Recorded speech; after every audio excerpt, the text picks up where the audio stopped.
5 years ago, people with supernatural abilities began to appear, changing the world completely. Subsequently, mixed martial arts split into two distinct categories, Abilities User League and the Non-Abilities User League. A strange girl wants to revive this fading non-abilities league. She thinks that despite the league's significant debt, it's foolish to hand over the leadership so easily, and wonders if they do not understand the undervaluation of mixed martial arts. The girl also thinks that it's such underappreciated sports represent the perfect opportunity for success, and if she succeeds in revitalizing the league, it's still a surefire way to raking up a lot of money. During the MMA fight, one of the fighters asks the opponent if he should just use his left hand, but the opponent gets furious and charges at him. With just one uppercut, the guy managed to knock out his opponent brutally. He then sits on top of him and continues to throw punches at his face one after another. It turns out, he is Hwang Kwangho, a MMA champion with a professional record of 49 wins and 1 loss. But there's a reason why he was permanently banned, and it's all because of his provocative behavior and taunts.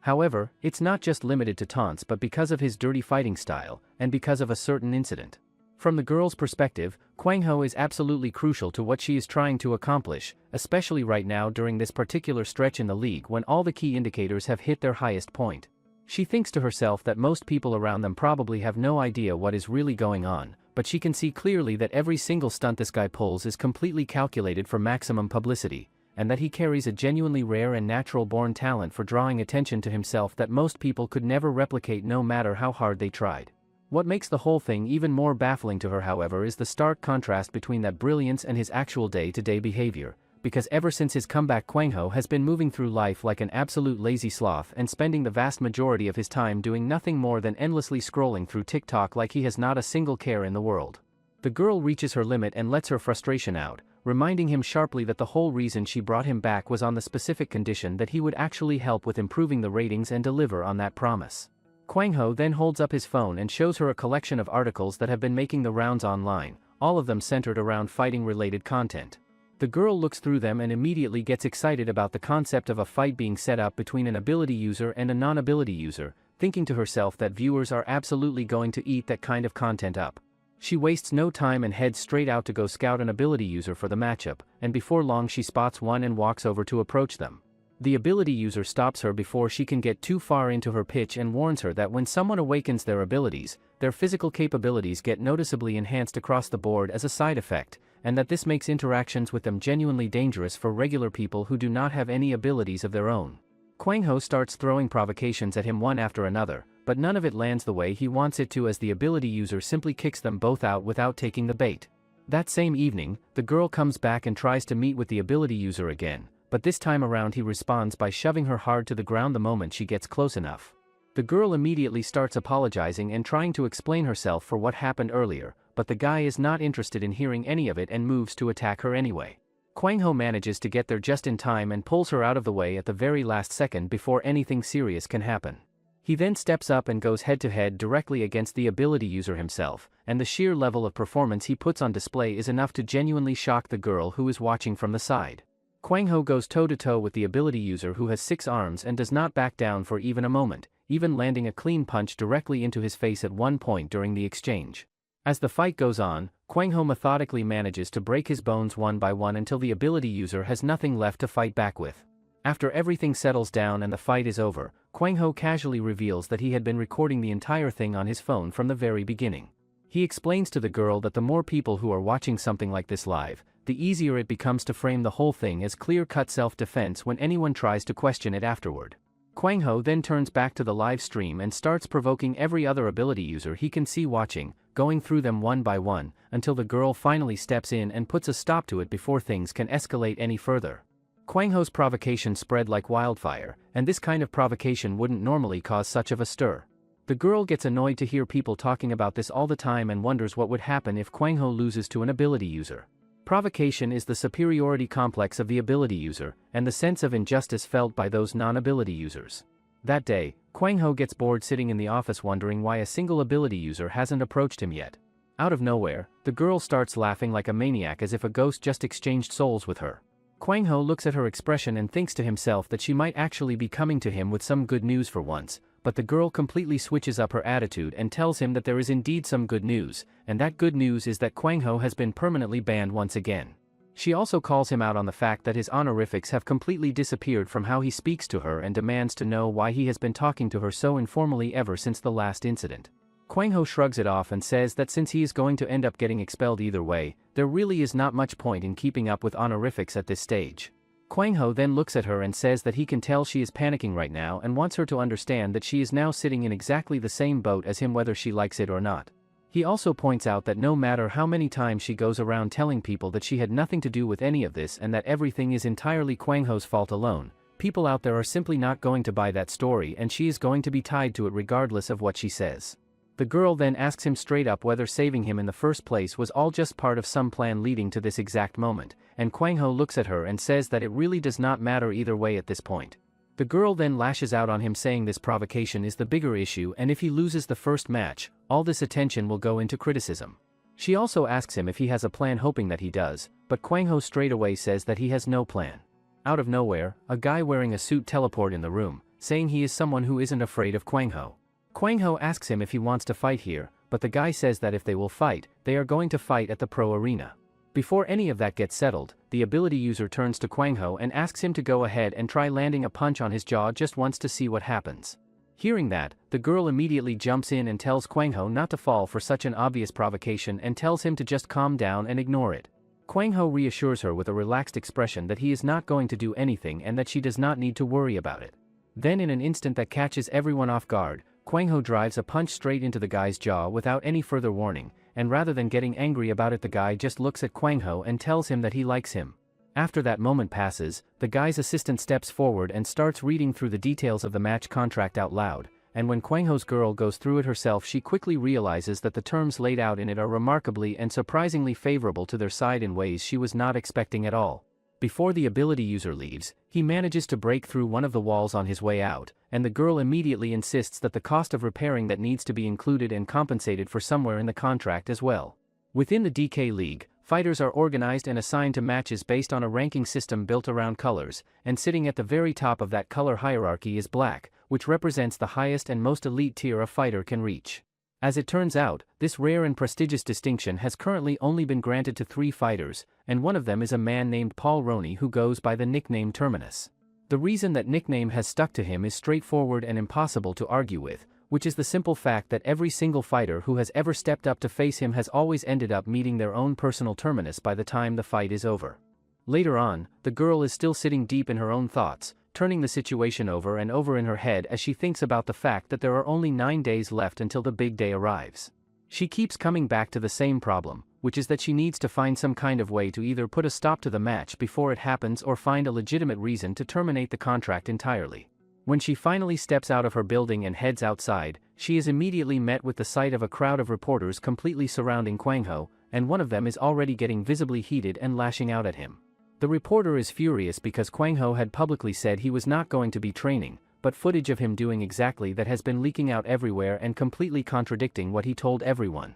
The girl then steps in and tries to get rid of all of them, asking them loudly what exactly they think they are doing showing up at her office like this. One of the reporters turns to her and lets her know that every single person there was personally invited by Kwang Ho himself for an interview, and adds that it was not just this group either because people from a broadcasting station had already come by and left earlier in the day as well. 3 days pass, and the girl walks into the gym to find Kwang Ho in the middle of a full training session, and she immediately tells him to stop what he is doing. Kwang Ho asks her if she is aware that there are only 6 days left until the match. The girl tells him that they can't continue like this as she knows he has been treating her like a scarecrow, and she could have tolerated if the results have been good. She says that they have reached to a point with no return, and she can't let his impulsive actions slide anymore. She then gets furious at him saying she already told him this match is a setup and they are just trying to use them. Besides, the opponent is one of the top-level fighters in the DK League. She then comes to a conclusion that they have to win no matter what, whether his opponent is Paul Roney or someone else, he must win. The girl turns to him once again and asks him straight up whether he seriously does not have any kind of plan in place, pointing out that he was the one who told her they were on the same page and working toward the same thing. What he says next catches her completely off guard, as Kwang Ho tells her that he does in fact have a plan, and that plan is simply to lose. He then explains that he has spent the entire past 10 days thinking through and preparing for every possible angle of how he might be able to actually beat Paul Roney, turning it over in his head from every direction he can think of. Kwang Ho adds that if they had given him even a little more time on top of that, he He might have actually landed on something that could work, but the girl immediately asks him why he did not just decline the match in the first place if that was the situation. He tells her that if he had gone ahead and declined, they were never just going to let that slide and walk away from it, and then he leans in close and whispers something directly into her ear that lays out the real details of what his actual plan is. 6 days pass, and the day of the highly anticipated match between an ability user and a non-ability user finally arrives, with the energy and excitement around it having been building to an almost unbearable level. Everyone in attendance is buzzing with the question of whether Kwang Ho is actually going to be able to back up all the provocations he has been throwing around and take real responsibility for every single thing he said. Right from the opening moment of the match, Kwang Ho comes out and launches a brutal and relentless attack on his opponent, and before long he manages to pull off the win in a way that makes him look every bit like the villain everyone has been calling him. After that, the entire crowd completely turns on Kwang Ho and people start hurling insults at him from every direction while also throwing whatever junk they can get their hands on down into the ring. The referee steps in and tells Kwang Ho directly that he committed a foul and that there are consequences for that, but Kwang Ho pushes right back and pokes at the referee by pointing out that if a foul was committed then he should already be disqualified and done with it. Right at that moment, the bouncers come storming into the ring and slam Kwang Ho down to the ground as he keeps arguing that they should just call the whole match off and end it here. However, Paul Roney gets back to his feet and steps in, saying that what happened is not going to be called a foul at all and that they are going to officially classify it as an accident instead and move on from it. As it turns out, fouls do exist even within the DK League and cover things like eye gouging, soccer kicks, and stomping, all of which are considered violations of the rules. Because of that, getting disqualified through deliberate foul play carries just as much of a reputation-damaging effect as being labeled a full-blown villain in the public eye, but at the same time it can also flip into an opportunity if played correctly, turning what could be a crisis-level situation into a moment that actually draws massive public attention and interest. This time around though, Kwang Ho finds himself genuinely confused and thinks about why the match did not come to a stop the way he expected, and when he looks out at the crowd he sees that every single person in the building is on their feet cheering loudly for Paul Roney. Ironically, Kwang Ho's foul ended up making the execution even more iconic. Kwang Ho decides to run in the octagon because the diameter of the octagon is 11.5 meters and unlike boxing ring, with its octagonal structure, there are no corners. Paul then charges at Kwang Ho with a punch but he just dodges him and hits him with an elbow strike. After that, Paul Roney throws a counterpunch with so much strength that Kwang Ho goes flying. Seeing that, the commentator says that Kwang Ho seems to be under some sort of delusion and he forgot that this isn't some mixed martial arts match. The other commentator wonders if Kwang Ho come to this match without even preparing a countermeasure for this ability. The girl on the other hand tries to ask the referee why the game is still ongoing when Kwang Ho committed a foul. The referee however completely ignores her and acts as though she said nothing at all. It is in that moment that she comes to the realization that the DK League itself is the one that gets to decide whether a disqualification is valid or not, and on top of that the audience is not seeing anything wrong with what is happening either. She thinks to herself that from the very beginning everyone in this building has been operating with a clear bias, and that the people who showed up and filled these seats today are nothing more than dedicated fans of the DK League's black-tier fighter Paul Roney and are never going to see things any other way. The girl then starts turning over another option in her head, thinking that if getting a disqualification pushed through is off the table, then maybe forfeiting is the next logical move to consider. But then she thinks back to Kwang Ho's first match and how he managed to pull in the attention of practically everyone watching, and she realizes that if they go ahead and forfeit now, everything that was built in that moment gets wiped out completely and it would essentially be the end of everything they have been working toward. Then out of nowhere, Paul Roney casually lowers himself down and stretches out flat on the octagon floor, telling everyone within earshot that he is simply waiting for the first round to come to its end. After that, the whole crowd erupts into laughter directed straight at Kwang Ho, while Paul Roney looks over at him and tells him that if he just wrapped this whole thing up quickly and easily, it would honestly just be too boring to be worth his time. When the first round comes to an end, the girl rushes over to Kwang Ho and asks him if he is doing okay, and he tells her that he just took a little cut and bled a bit but that nothing about it is serious enough to worry about. Kwang Ho also brings up the observation that the other guy has clearly been holding his strength back just enough to keep things within the bounds of what the match allows without crossing any lines that would disrupt it. The girl then leans in and tells Kwang Ho that the smartest move right now would be to just go ahead and forfeit the match before things get any worse, but Kwang Ho shoots that down immediately and tells her that forfeiting is simply not something he is willing to do. The girl gets visibly frustrated and raises her voice at him, saying that if they keep going all they are going to walk away with is ridicule from everyone watching, and that continuing on this path is only going to leave them in a position where they get exploited even more than they already have been. She also tells him that she understands perfectly well that he does not want to sit here and admit that his judgment was off, but that the sooner he is willing to acknowledge that reality, the wiser and more practical it becomes to start focusing on limiting the damage before it gets out of hand. Kwang Ho, however, refuses to budge on the forfeit and tells her flat out that he is going to make every single person in that audience regret every doubt they had about him before this is over. As it turns out, in order to participate in the DK League at any level, a fighter must have already gone through the manifestation of their abilities as a baseline requirement, and only after that manifestation has occurred are they considered eligible to enter and compete in the amateur league. After clearing all of that, the next requirement is that they must go out and win a match and obtain a pro card before they can move any further along the path. Once they have that pro card in hand, they earn the right to step into the lower league of the DK League and compete there, where they then need to keep winning and collecting points through their victories in order to climb higher. Even among the fighters who manage to make it through all of those stages and reach this level, only the absolute best of the best among that already elite group are ever going to find themselves competing at this tier. The crowd is still going at Kwang Ho without letting up, throwing whatever they can and hurling curses at him from every direction, with people telling him to just accept that he has already lost and stop dragging it out.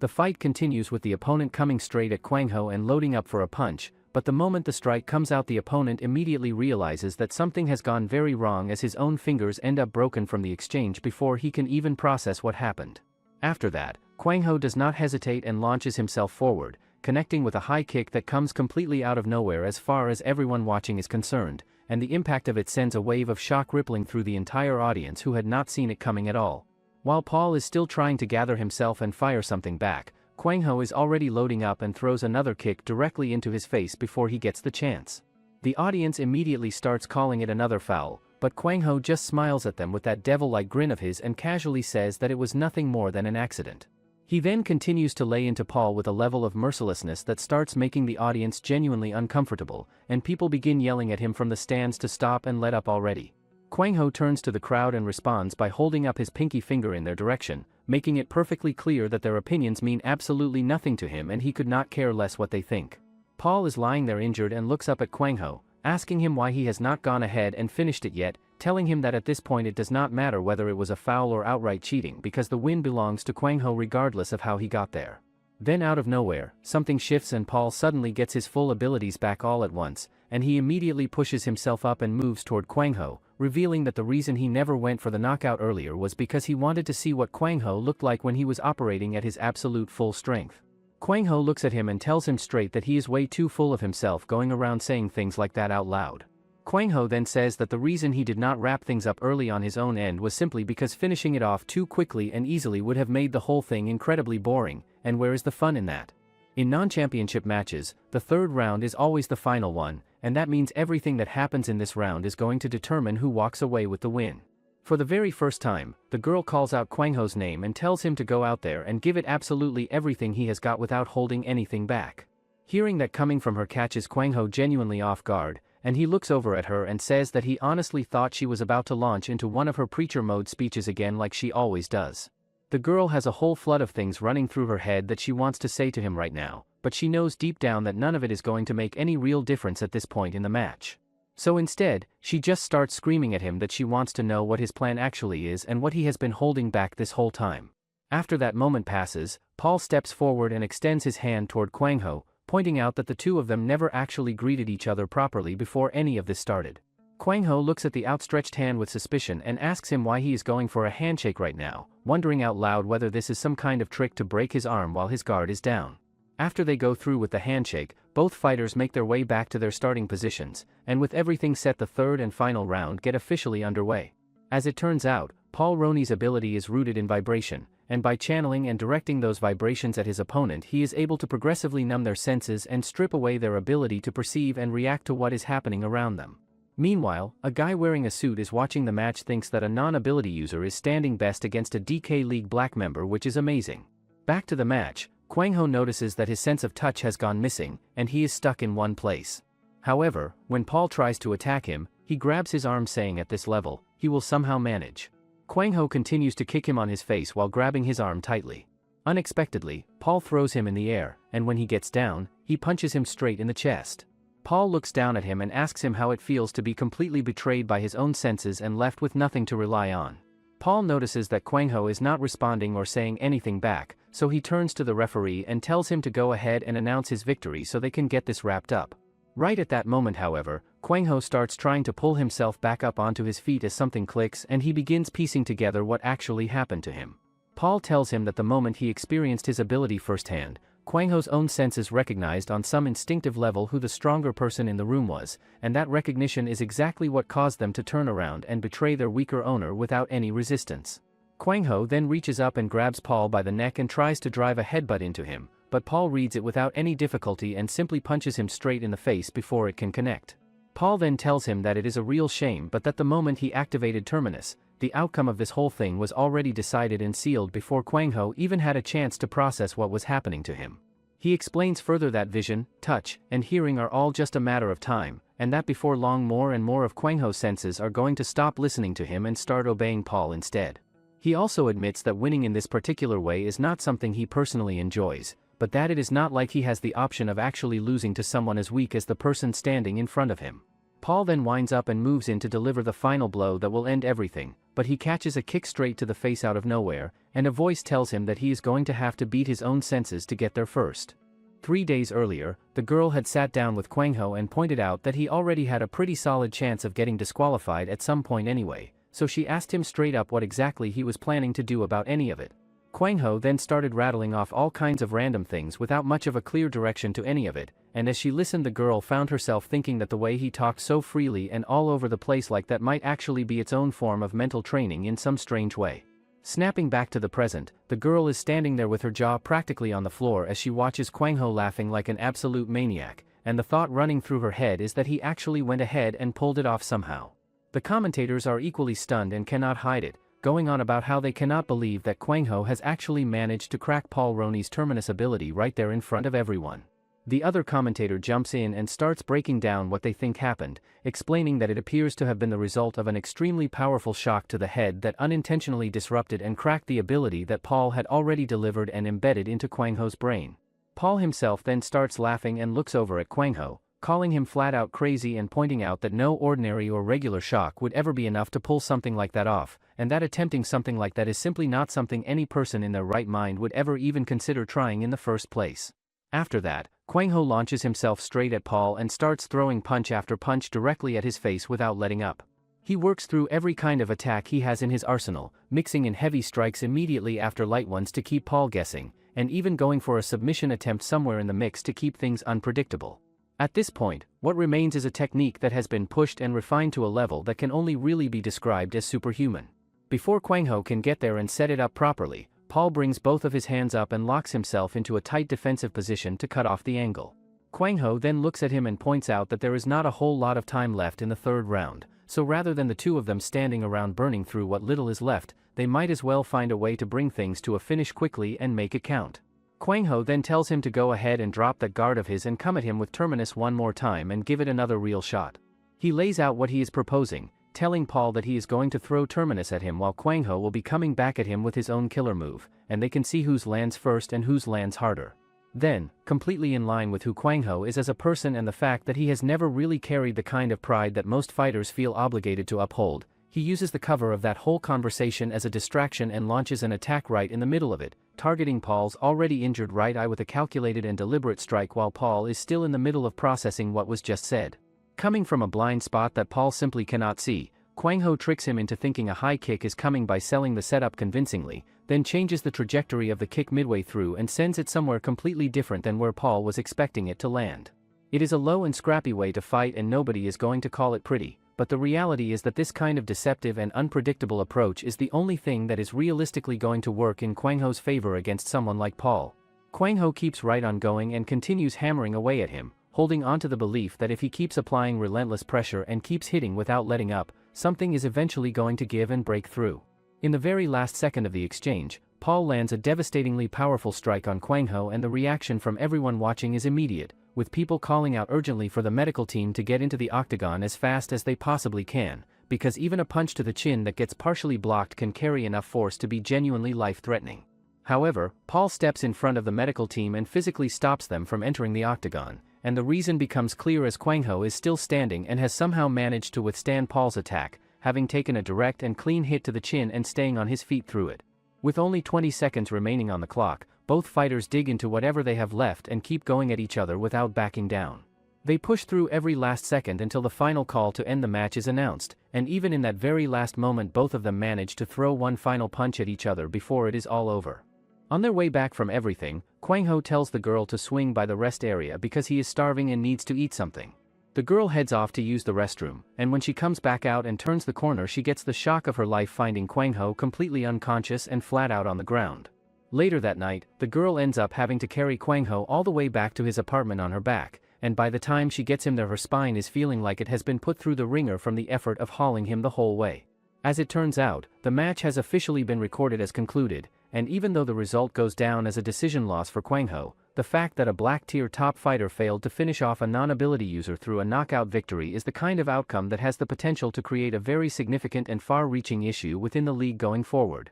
Back to the present, the girl sits with her thoughts and wonders whether people are genuinely still going to want to tune in and watch the next match, even knowing that at this point they do not really have any other choice but to move forward with it. She also opens up and admits to herself that she had not trusted him going into all of this, and that deep down she had been convinced that if things started going sideways and not according to plan, he would just walk away from the league and disappear without looking back. But sitting here now after watching today's match, she realizes that she spent the whole time watching from a safe and comfortable distance while he was out there in the middle of it all getting hurt, and that realization sits heavily with her. The girl then finds her thoughts wandering somewhere unexpected as she thinks about how a man will give absolutely everything he has for the woman he loves, and she finds herself quietly wondering whether Kwang Ho might actually have feelings for her. The following morning, the two of them order some food and when it arrives Kwang Ho digs into it like a complete maniac who has not eaten in days. After they both finish eating, the girl pulls up an interview on her phone where a reporter is out on the street conducting interviews with members of the public,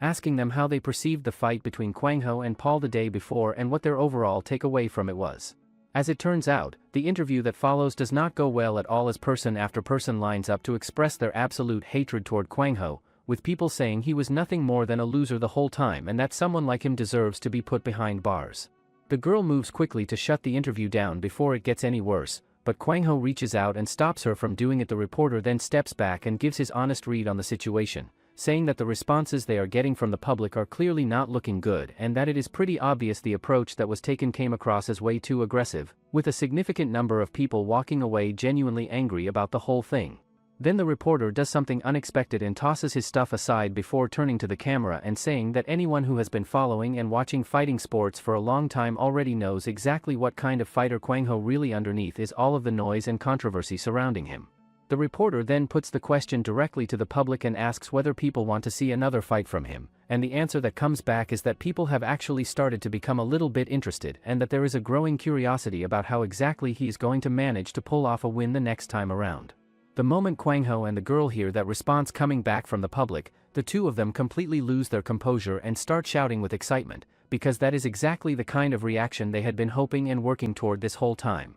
After that, Kwang Ho pulls up an article on his phone and shows her that they are currently sitting at the #1 trending spot, and tells her that showing people something real and compelling just once does a far better job than trying to promote something 100 times over through conventional means. He then tells her to look at the situation clearly because there is genuinely nothing to lose by trusting his instincts and following where he leads. The girl still finds herself struggling to wrap her head around the fact that a single match was enough to produce this kind of outcome and impact. She thinks to herself that this could very well just be a coincidence, and she is fully aware that the result they are looking at right now came together through a whole chain of coincidences lining up one after another in just the right way. However, she also thinks that being able to step forward and act with real confidence and conviction regardless of the uncertainty around you is an entirely different skill that not everyone possesses. As the two of them walk outside together, the girl finds herself thinking about just how remarkably gifted Kwang Ho really is, carrying a level of genius and a natural intuition that is genuinely hard to find in anyone. The provocations Kwang Ho has been throwing out have managed to leave a deep and lasting impression on the public that has gotten under people's skin in a way that is hard to shake,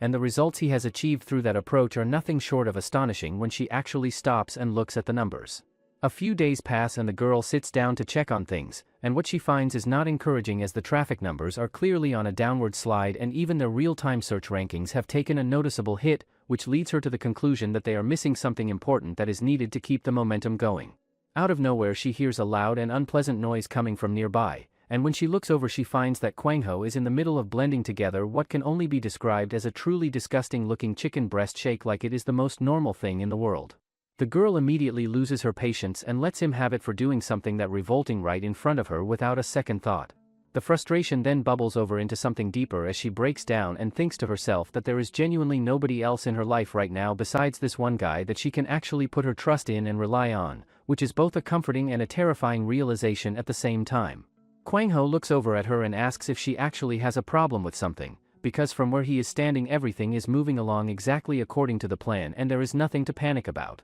Kwang Ho then steps in closer to her and points out that he already explained everything the last time they talked about it, and asks her why she is making such a big fuss about it all over again now. As it turns out, the problem is that she genuinely cannot remember what Kwang Ho had actually told her during that conversation, and the realization of that hits her and sends a wave of worry washing over her as she stands there trying to piece it back together. She starts debating with herself over whether she should just go ahead and ask him to explain it again, but then the thought creeps in that if she does, he is going to ask her what she was thinking about back when he originally told her, and she is not going to have any kind of acceptable answer ready for that question. She then catches herself and wonders why she is even letting something like this stress her out in the first place when there are bigger things to focus on. After splashing some cold water on her face and pulling herself together, she makes the decision to go find him and ask him about it, this time with her head held high and her confidence fully intact. She heads straight to the office and pushes the door open without hesitating, announcing right away that she needs him to walk her through the plan he had talked about before.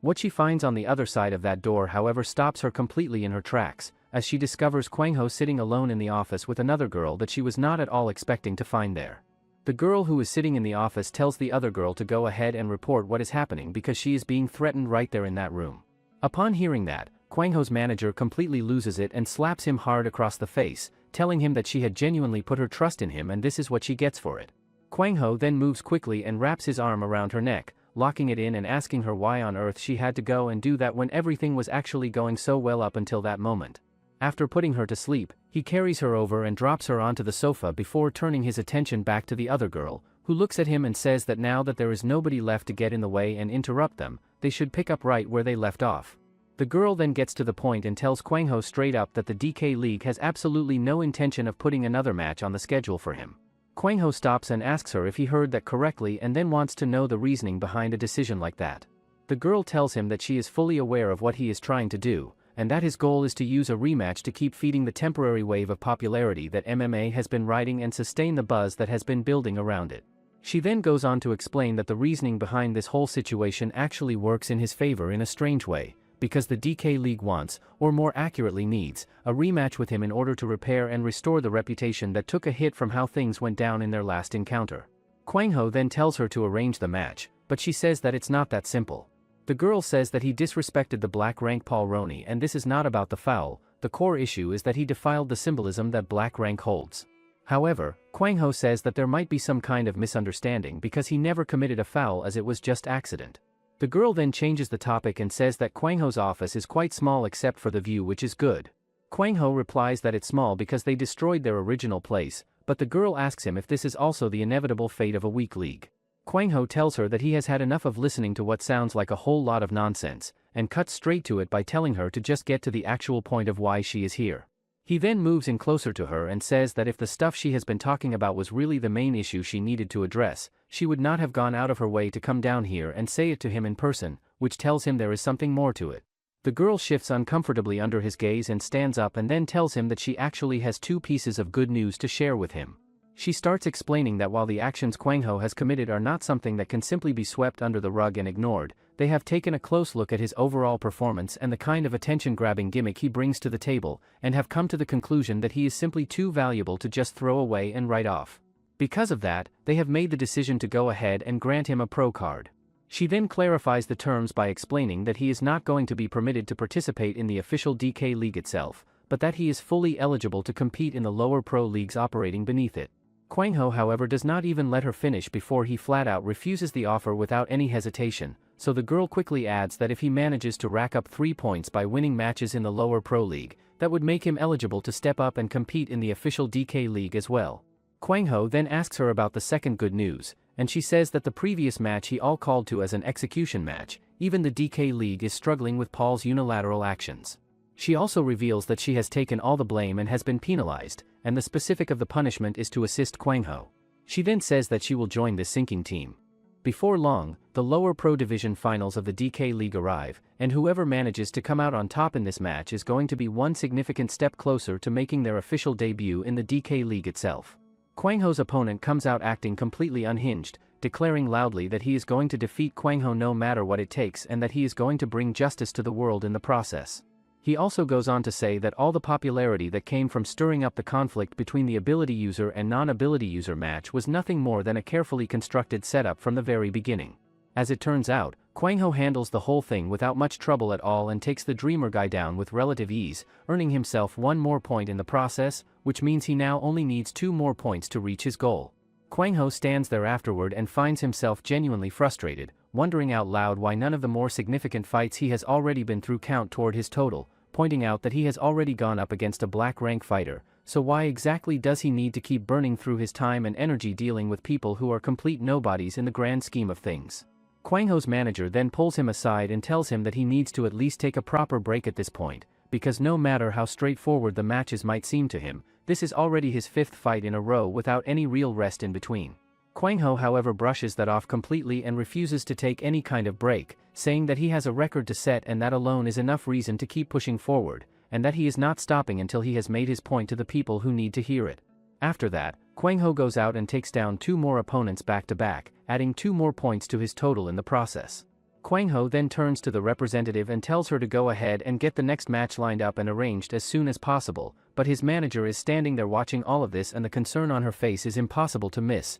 because she is fully aware that he is now sitting at 16 matches without having taken a single break anywhere in between. She then completely loses her patience and turns on him, demanding to know whether setting some record is really worth all of this when he has already gone through 16 fights, and telling him firmly that he needs to stop and give his body some time to recover before he does any more damage to himself. Despite taking all of that in and hearing every word she said, Kwang Ho simply turns back to the representative and tells her to set up the next match anyway. The representative then steps in and suggests to both of them that being undefeated or racking up a high number of knockout victories can actually serve as a really powerful and effective promotional tool on its own without needing much else to back it up. Running low on fresh ideas at this point, Kwang Ho's manager throws out the suggestion that they throw a party before the match as a way to generate some buzz, but Kwang Ho looks at her like she has completely lost her mind when he hears that come out of her mouth. Before he can just turn and walk away from the conversation entirely, she tells him that this is not really up for debate and that it is a request he needs to go along with, and after a moment Kwang Ho reluctantly agrees to it. The moment Kwang Ho is out the door and gone, Kwang Ho's manager turns her attention to the representative and asks her straight up what exactly she is doing here, making it clear that she finds it very difficult to just suddenly trust someone who was essentially on the opposing side not all that long ago. The manager grabs her by the collar and keeps pushing her to just come out and tell the truth about what she is really after, but instead of answering out loud the girl simply leans in and whispers something directly into the manager's ear. That same night, Paul makes his way over to meet with his CEO, who is clearly furious at him for not following the orders that were handed down to him. Paul responds by laughing it off and telling the CEO that the whole thing was such a dirty and underhanded strategy and suggests that if he wants things done a certain way he should try controlling him directly instead of passing orders down from above. Meanwhile, Kwang Ho is on his way back home after loading up on a bunch of snacks, completely unaware that a mysterious girl wearing a mask is trailing along behind him and following his every move. After that, the mysterious girl starts tailing Kwang Ho through a street that is completely empty and quiet with nobody else around. When she reaches into her pocket to try and pull something out, Kwang Ho moves on her instantly and closes the distance before she can react, ripping the mask right off her face so he can see who he is dealing with. Kwang Ho then looks her dead in the eyes and tells her that she has 3 seconds to answer 2 questions, which are who she is and who sent her to follow him, and he means it. The girl immediately gets flustered and starts trying to tell him that he has the whole situation completely wrong and that there is a misunderstanding, but Kwang Ho is already counting down without any intention of stopping. Sometime later, Kwang Ho finally makes it back and the girls are both visibly relieved but also clearly worried about the fact that he stayed out as late as he did. Kwang Ho's manager immediately moves toward him and starts checking him over, asking him if he is hurt anywhere or if anything happened to him, but Kwang Ho just looks at her and asks her why she is freaking out over it the way she is. He tries to brush past her and move her out of the way, but she plants herself and tells him that she has been doing some digging into the fighters who are going to be participating in the same league he is competing in, and what she found out is that the people involved are genuinely dangerous in a way that goes beyond what you would normally expect.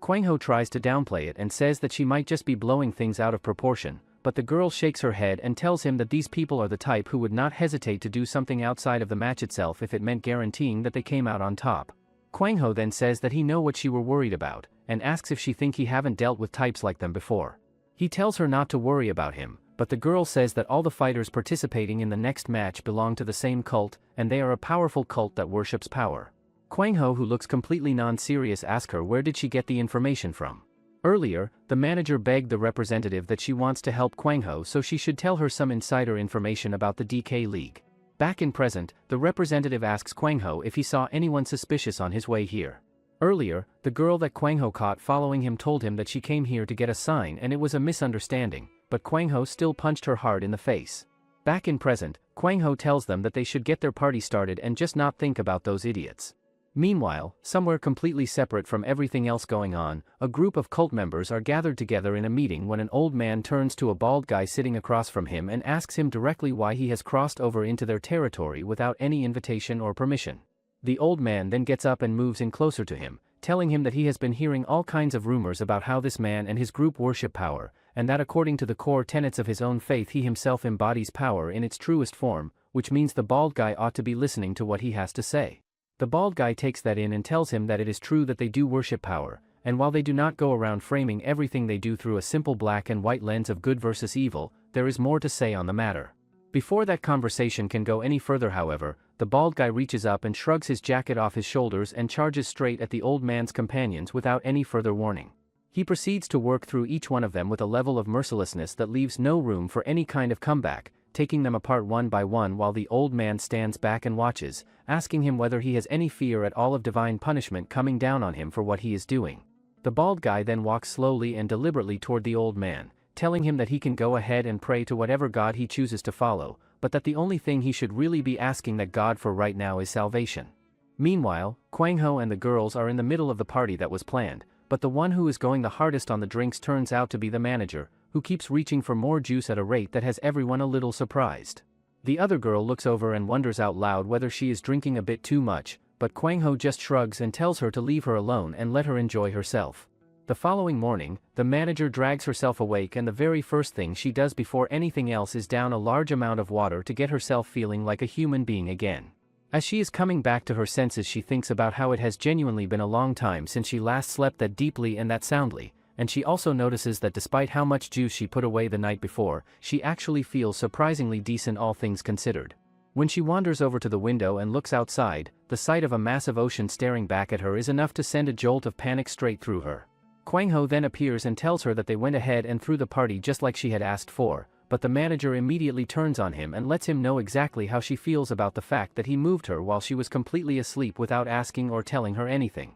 Kwang Ho tells her that he had already made it clear there was a match happening on this island in 7 days and that they needed to get there and start preparing well in advance, and that she should honestly be thanking him for making sure she was looked after throughout all of it. The manager is not remotely interested in hearing any of that reasoning though and just keeps shouting at Kwang Ho. She freaks out that she didn't even tell her brother that she was going on a business trip. She decides to leave but realizes that there are no boats leaving the island, and Kwang Ho tells her that she has no choice but to stay and participate with them. The representative says that she was also surprised, and it was Kwang Ho who planned everything on his own. She also says that she took care of the simple handover work for the manager, so all she has to do is just contact her family directly, and she should be all set. Eventually, the manager agrees to stay, saying there is no other choice. She also mentions that she is doing it if Kwang Ho agree to one condition. The manager tells him that his goal here is to set the fastest record and he don't care as long as he get his match, then they should get their match over and that's it. She also says that after they finish eating, they will return to the hotel and keep to themselves until it's time for the match, then head straight back.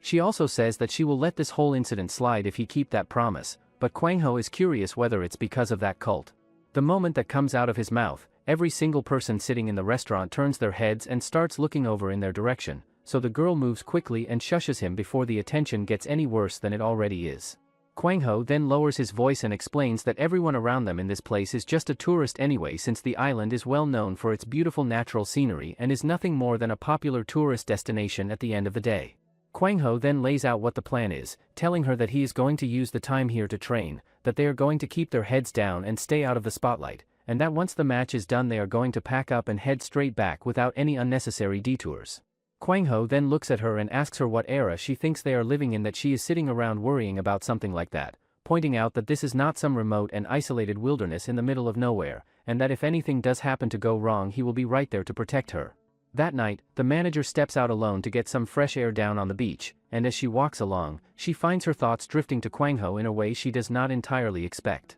After a little while, Kwang Ho also shows up on the beach and explains that his phone internet stopped working and he came out to see if he could get any kind of signal out here. Then without any warning at all, the ship sitting right out in front of them suddenly explodes in a massive blast, leaving both of them completely frozen in shock at what they are seeing. After that, Kwang Ho tells her to take cover inside as he is going to find out what's going on. Upon hearing that, the girl lashes out at him saying she already said that it was going to be dangerous. She also tells him that she is not going to just follow any orders anymore and he shouldn't dare to order her around either. It turns out, the most certain way to persuade someone is not by using logic, but by using power. The girl starts subduing him with her power, thinking that she should have done this from the start, and how it's her fault for trying to reason with words. In reality, the girl is the one who falls unconscious on the ground while Kwang Ho tries to tell her to come to her senses. When she finally wakes up, Kwang Ho tells her that she lunged at him out of nowhere so he had to knock her out. The representative tells the manager that she was probably influenced by some ability because ever since the explosion that just happened, everyone on the island has started fighting. She further explains that it seems to be some kind of hypnotic ability to be able to use an ability of this scale is strange itself. However, Kwang Ho raises a point that does not quite add up for him, asking that if they were genuinely affected by some kind of ability then why is it that the representative and he himself seem completely unaffected by whatever is happening around them. The representative thinks it through and tells them that there are two possible explanations for that, the first being that the ability user who activated this power is capable of intentionally selecting their targets and controlling exactly how far and wide the ability spreads, and the second possibility being that this has something to do with Paul Roney's terminus. Kwang Ho then turns to his manager and asks her if what the representative is saying lines up with what she knows, and the manager confirms it, explaining that this is simply the nature of what Black Tier represents, as it sits at the absolute top of all abilities and operates on a level that everything else below it cannot match. Out of nowhere, a guy suddenly launches himself at the group, but Kwang Ho reads it in time and drives a kick into him that sends him flying before he can do any damage. Right after that, a whole crowd of other civilians who have been turned into something resembling zombies starts shambling and moving toward the group from multiple directions at once. Kwang Ho immediately makes the call and takes off running, telling the others that they are going to have to find their own way out of this and escape on their own however they can. The girls do not need to be told twice and take off running as fast as their legs will carry them while the zombies give chase right behind them. While they are all running for their lives, the manager yells out at Kwang Ho and reminds him furiously that he had promised he would protect her if anything happened, and yet here they are with her running for her life while he does his own thing. The manager then suddenly stops and starts vomiting because her body has completely hit its limit and cannot keep up with the pace anymore, and the others immediately get worried about her and slow down to check on her. The representative tells her urgently that she needs to pull herself together and get back on her feet right now because the zombies have almost completely closed the gap and are right on their heels. Kwang Ho then comes back and scoops the manager up, noting that the zombies are being incredibly persistent and are not giving up on following them no matter what. The manager looks up at him and tells him through her exhaustion that he had deliberately left her behind back there, and that showing up now to help her is way too little and way too late. After that, Kwang Ho makes a quick decision and launches her through the entrance of a nearby building to get her out of immediate danger, while he himself turns around and starts sizing up the situation with the intention of taking the fight directly to the zombies. The representative steps up beside him and points out that the people in front of them are just regular civilians who have had an ability forced onto them against their will, and asks him whether he genuinely thinks he can take all of them down without causing serious harm to any of them. Kwang Ho however looks at the crowd closing in on them and says that running away is simply no longer a realistic option at this point, and that as it happens he has just come up with a pretty great idea for how to handle things. With that, he reaches down and pulls his shirt off completely before turning and charging headfirst straight at the monsters. After defeating all of them, Kwang Ho falls on the ground as he is too tired. The representative gets mad at him asking if he is out of his mind because the people he just fought are civilians. Kwang Ho then starts going crazy over how those opponents manipulate him into doing something like this and he will have to receive psychological damages because of them. After that, they quickly get back to the hotel room where they put the manager on bed. Kwang Ho watched the zombies from the balcony saying that those guys are up again and now that they are gone, they are fighting amongst themselves. The representative asks him if he predicted all this, but Kwang Ho asks her how anyone could predict this when it seems like those freaky cult weirdos are behind this. The representative says that they need to find out why they started this in the first place, but Kwang Ho asks her why they are getting involved in this, and if they just lay low, someone's bound to come to rescue them. Kwang Ho then checks the refrigerator to check if they have enough supplies, and turns out they do. Before long, the manager comes back around and opens her eyes, and the first thing out of her mouth is asking him how exactly they are planning to deal with the fallout from what just happened, pointing out that he just went ahead and assaulted a bunch of ordinary people. She also says that nobody out there is going to buy the story that these people were affected by some kind of ability, and that if he wants any hope of justifying what he did, they are going to have to sort this whole mess out themselves before anyone else gets involved. Kwang Ho tells her that there is no real benefit to sitting around and waiting it out any longer than necessary, because whether it is the DK League or someone else entirely, whoever is responsible for keeping tabs on things is going to pick up on the fact that something has gone seriously wrong out here and is going to dispatch a rescue team to the island. The representative backs that up and also tells Kwang Ho that handling all of this is not actually their responsibility to begin with, and that if they just stay put and wait it out, the DK League's rescue team is going to show up and take over. Kwang Ho thinks about that for a moment and figures that sounds like a reasonable outcome, but the girl then drops something on him that changes the picture entirely, revealing that if that is what ends up happening, they are going to go ahead and cancel the match. The representative adds on top of that given everything going on around them right now, there is simply no way the match can proceed under these circumstances anyway, and she also points out that this means his record for the shortest time is gone as well. Kwang Ho then reveals that he had the same intention from the start, as he can't pretend not to notice when the people are in crisis. After everything settles for a moment, the manager tells them that in order to actually solve what is happening here, they need to figure out two things, which are why whoever did this chose to do it in the first place and where exactly the person casting the ability is located right now. Kwang Ho then tells everyone to put their brains to work on the thinking side of things, because he is going to personally take care of all the physical stuff that needs to be handled on the ground. The representative points out that right now they are working with far too little information to make any real progress, and that without more to go on, there is simply no reliable way for them to figure out what they need to know. The manager then throws out the suggestion that they grab one of the cult members and extract the information they need directly from them, which at least gives them a starting point. Kwang Ho, however, shoots that approach down pretty quickly, saying that it takes way too long and that he is already feeling the urgency of wanting to get in there and start helping people as fast as he possibly can, rather than sitting around waiting for information to trickle in. The manager then tries a different angle and asks Kwang Ho to think about it from the other side, asking him that if he were the mastermind sitting behind this whole incident, what would his reasoning be for doing something like this in the first place? The manager thinks it over herself at the same time and comes to the conclusion that trying to predict the motivations and next moves of a cult that is built entirely around the worship of power is probably an exercise in futility, because their logic simply does not follow any normal or predictable pattern. She then thinks out loud that if they happen to have someone among them who thinks in a similar way to whoever is behind all of this, then they might actually be able to get ahead of them and anticipate what their next move is going to be before it happens. The representative picks up on that thread and works through it,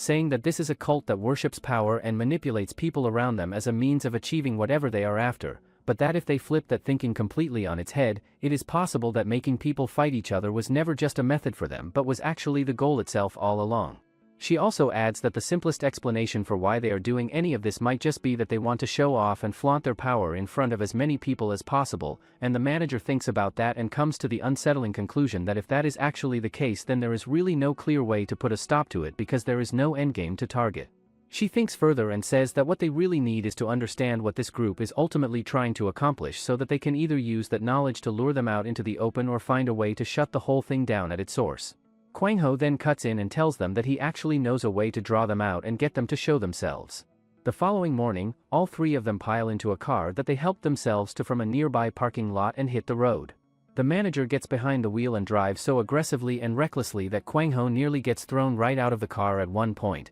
and she freaks out herself, admitting that this is the first time she has ever had to drive something this large, and she is very much figuring it out as she goes. Kwang Ho then says that he already knew these zombies are going to stop fighting each other and rush at them like crazy the moment they see them. Kwang Ho then feels relieved, because by drawing their attention like that, they won't fight among themselves, and no one will get hurt anymore. Then those cult guys won't find it fun anymore. Kwang Ho then tells the girls that he is going to jump from here, so they should run straight back to the hotel. Before jumping, he also mentions that if he doesn't come back, they should make a hole in that hotel and never come out. Afterward, the manager presses the car brake even though Kwang Ho told her not to stop, and he goes to crash on another guy in front of them. At that moment, all the zombies surround their car. After that, the zombies shift their attention and start going after some of the men who are just walking down the street minding their own business. The representative reaches down and grips something in her hand that Paul had given her before all of this started. He had told her that if she ever pressed that buzzer, no matter where she happened to be at the time, he would come and get her out of the situation, but that it only works 3 times and after the 3rd use she is on her own completely.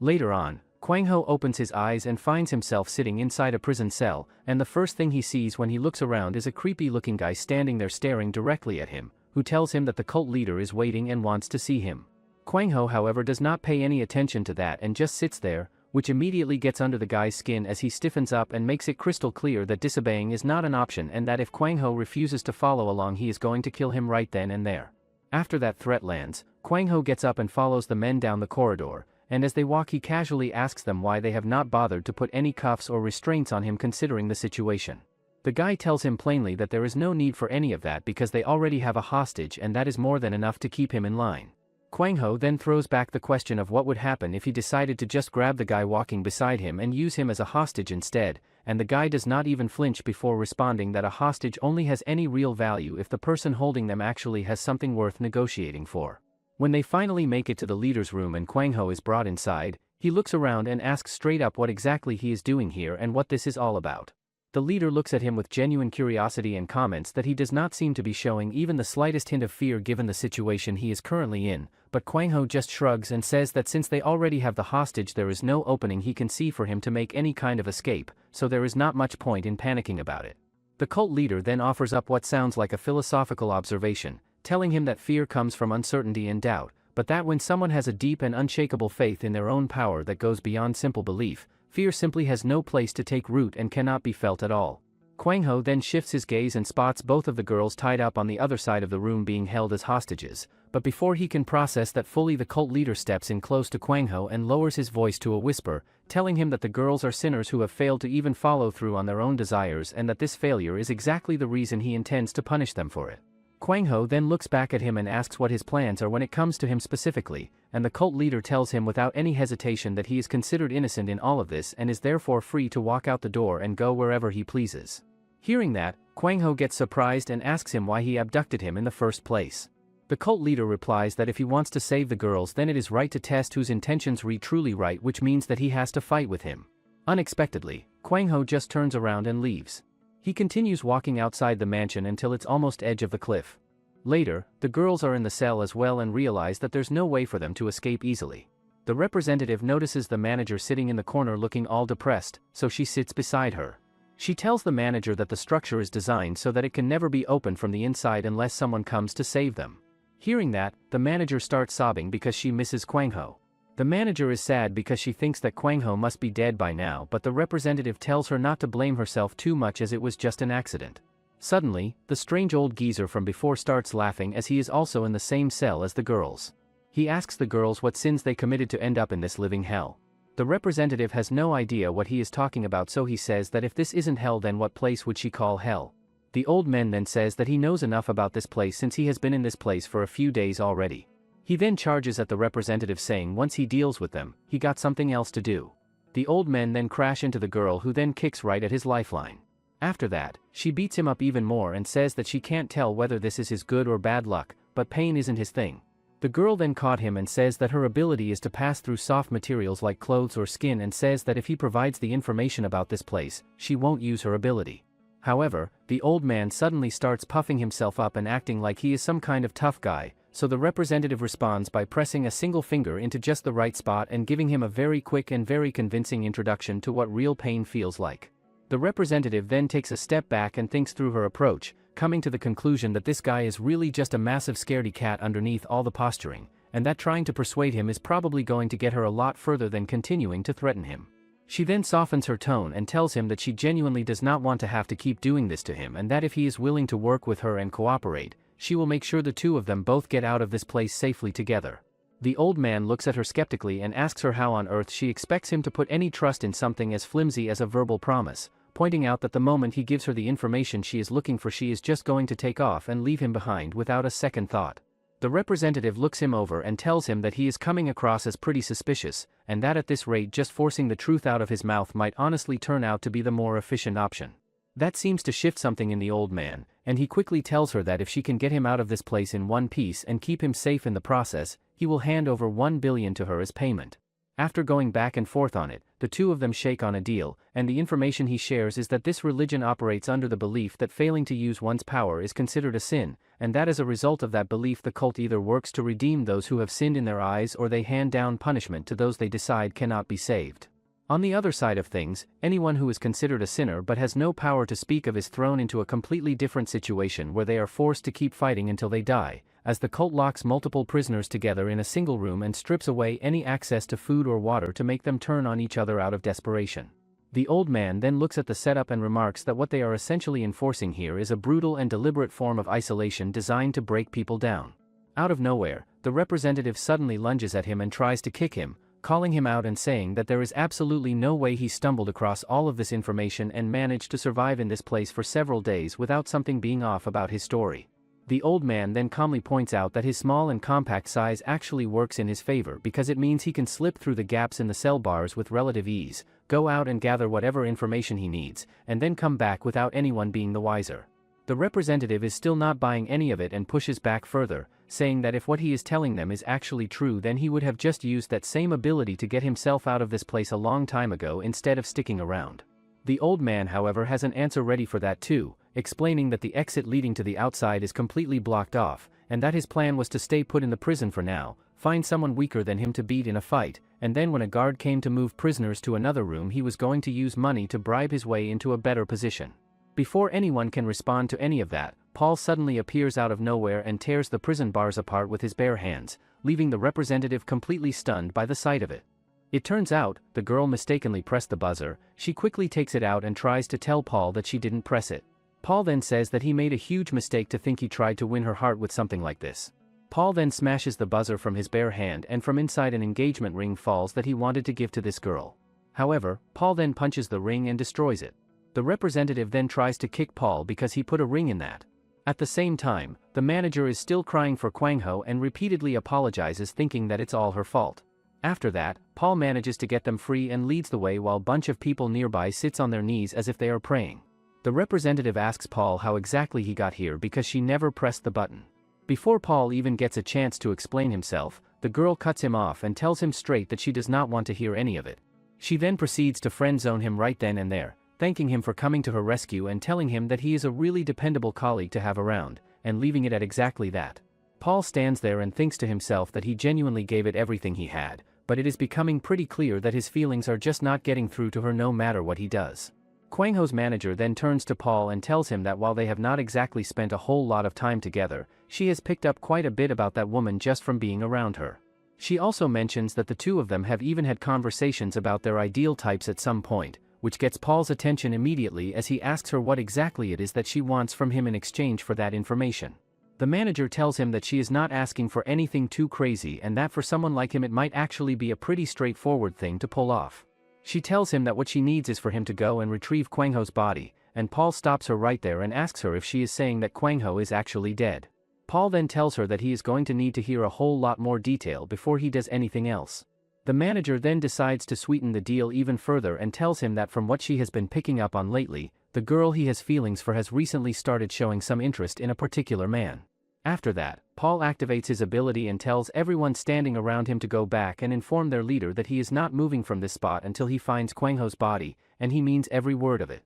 Meanwhile, on a completely different side of things, Kwang Ho appears to have somehow inserted himself into the cult and is already getting into a heated argument with Preacher from before. Kwang Ho is pushing to become part of the missionary group within the cult, and Preacher is absolutely furious at the audacity of that request given the fact that Kwang Ho does not even have any kind of ability to speak of. Kwang Ho then leans in and tells him casually that his actual plan is to chew this entire cult up and spit it back out, so there is really no need to worry about scheduling any kind of match because he is going to be setting records before anyone even realizes what is happening. He also makes it clear that the reason he is being so upfront about all of this is because he is confident that Preacher in front of him is going to be next on his list when the time comes. That pushes Preacher completely over the edge and his fury reaches a whole new level. Right at that tense moment, another guy comes bursting in and announces that there is serious trouble brewing and that he needs to see the cult leader immediately. Preacher tells him that the leader is in the middle of praying and cannot be disturbed, so he should bring whatever it is directly to him instead. The guy then raises his voice and shouts out that Paul Roney is currently tearing through and destroying the entire facility piece by piece. Kwang Ho takes that in and says out loud that it sounds like Paul is here to save them, but before he can say anything else, the black-haired guy winds up and charges straight at Kwang Ho with a punch. After eating the punch, Kwang Ho gets pushed back from the impact, and Preacher immediately follows it up by launching into a kick aimed straight at him. Kwang Ho manages to get his guard up in time and blocks it, then tries to fire something back at the guy, but Preacher reads it and slips out of the way without much trouble. Kwang Ho thinks to himself that he is not entirely sure what is going on with all of this, but that it actually works out pretty well for him because his plan is to beat this guy right here and then move straight on to the cult leader after that. Preacher then turns and calls out to his people, telling them to get every door in the place locked down tight so that Kwang Ho has no easy way out of the situation if he tries to make a run for it. Kwang Ho then tries a completely different approach and asks Preacher whether it might just make more sense for them to sit down and talk this through like reasonable people, pointing out that instead of wasting energy fighting each other they should really be thinking about joining forces to deal with Paul Roney together. Preacher, however, is not interested in hearing a single word of that and comes at Kwang Ho again without even pausing to consider what was just said,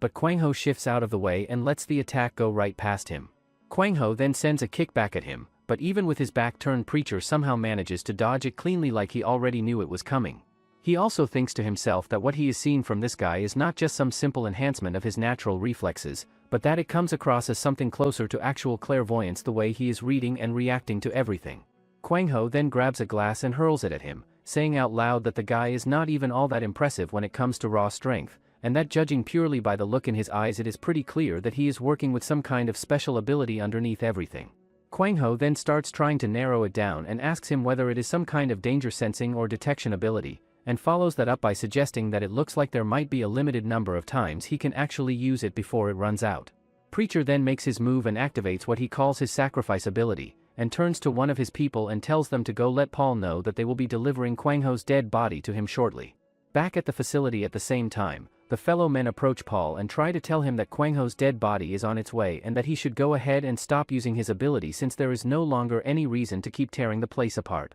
Meanwhile, Kwang Ho completely ignores Preacher and starts working his way through all of the fellow men surrounding him first, beating them down one by one, which sends Preacher into a fury as he demands to know why Kwang Ho is not stepping up and choosing to fight him directly instead. He then takes matters into his own hands and charges straight at Kwang Ho, wondering out loud why he keeps avoiding the fight between the two of them. As it turns out, Preacher's ability is something called infinite potential, and what it does is allow him to see the infinite range of possible futures stretching out in front of him and identify the specific path that leads to victory from among all of them. However, in order to keep the strain on his brain from becoming completely overwhelming, he selectively filters what he perceives and only picks up on the possibilities that represent a direct and immediate threat to him personally. The problem in this particular situation is that his brain simply does not register what Kwang Ho is doing as a direct threat to him, which is why the ability is not triggering the way it normally would. He thinks to himself that what is happening right now does not even qualify as a real fight in his mind, because a real fight by definition is when both sides are bringing their full strength against each other and neither one is holding back. Kwang Ho meanwhile works his way through the last of the fellow men and finishes taking all of them down, and then says out loud that once he gets his hands on the girl it is all but guaranteed that his victory is locked in. He then turns to Preacher and extends what he calls a final offer, telling him plainly not to follow him and not to bother chasing after him when he has made it clear he has no interest in settling things between the two of them right now. He also tells him that there is no reason to burn his energy on him, and that without all these guys backing him up he is simply not the same threat he would otherwise be. To Kwang Ho's complete surprise, however, Preacher ignores every word of that and takes off chasing after him anyway. 1 year before all of this, Preacher and his friends are gathered together celebrating a birthday, and one of Preacher's friends starts giving him a hard time and making fun of him for getting all nervous and fidgety around the girl. The girl looks around and says that she had expected this cult to feel a lot more terrifying and intimidating than it actually does, but that there seemed to be a surprising number of genuinely good people here when she actually looks around and pays attention. She then says that Preacher in particular is someone she has taken a real liking to,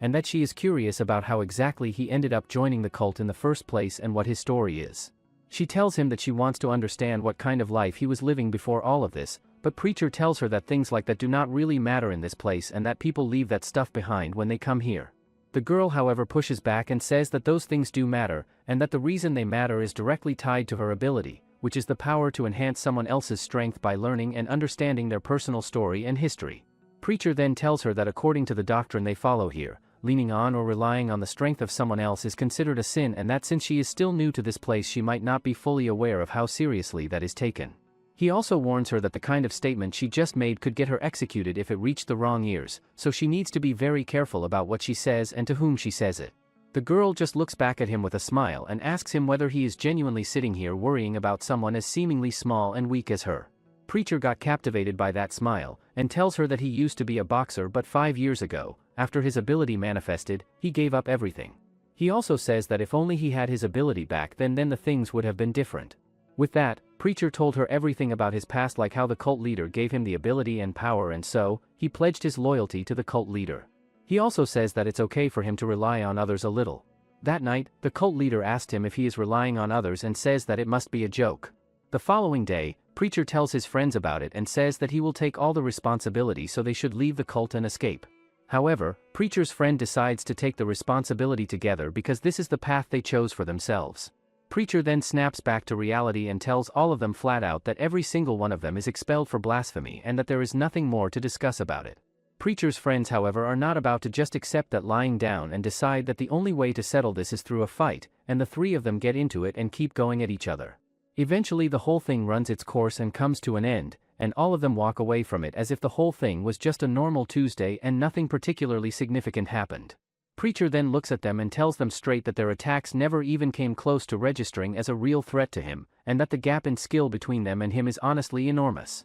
He also adds that they are so far below the level required to be here that it genuinely baffles him how any of them managed to get in the first place. Preacher then shifts his attention and walks over to the girl, telling her that he needs her help because the better she understands and knows the details of someone's life and story, the stronger and more powerful she is able to make their ability grow. He then lays out his plan to her, telling her that starting from today he is going to stay by her side at all times under the pretense of simply using her ability, and that when the right moment finally arrives the two of them are going to bring the cult leader down together. The moment those words land, the girl does not hesitate for even a second and throws her arms around him in a tight hug. Snapping back to the present, Kwang Ho has grabbed the girl and is holding her as a hostage, and turns to Preacher and tells him not to take even a single step closer. After that, Preacher tells him to calm down and stay steady, saying that he is not going to move from where he is standing, so the two of them should just talk this out and negotiate. Kwang Ho, however, does not even let him finish and drives a punch straight into his face, telling him that there is absolutely nothing to negotiate about because he has already seen what Preacher's ability can do and he is not about to fall for the same trick a second time around.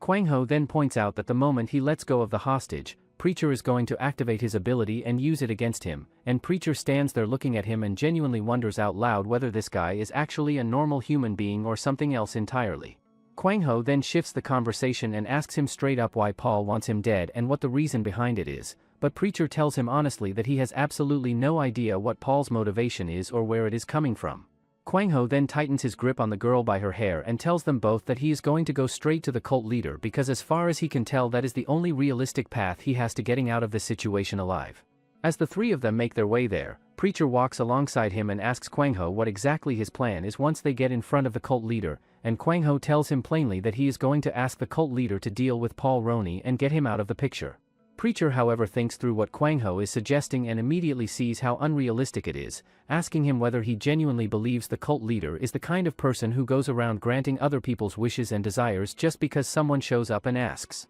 Kwang Ho tells him that figuring out how to make the persuasion work is his own problem to deal with, and that what he needs to do is find a way to convince the cult leader to take Paul out of the equation entirely, and that if he fails to do that then Kwang Ho is going to go straight to the leader himself and report everything he knows about Preacher's heretical actions. Preacher then tells him to hold on for a second and says that there has to be a better way to handle this through conversation rather than going down this road, and suggests that the two of them put aside everything else and join forces to take Paul down together instead. Kwang Ho, however, still does not trust a single word coming out of his mouth, and Preacher keeps pushing and pleading with him to just have a little faith and trust him, repeating that trying to persuade the cult leader is simply not going to work and that this whole plan is heading toward disaster. Preacher then suddenly tells him to stop moving forward and says that he cannot go any further because the space ahead of them is the cult leader's personal sanctuary and entering it without permission is not something that is done lightly. The girl also turns to Kwang Ho and tells him urgently that he absolutely must not go in there and that it is still not too late for him to turn around and walk away from this before something irreversible happens,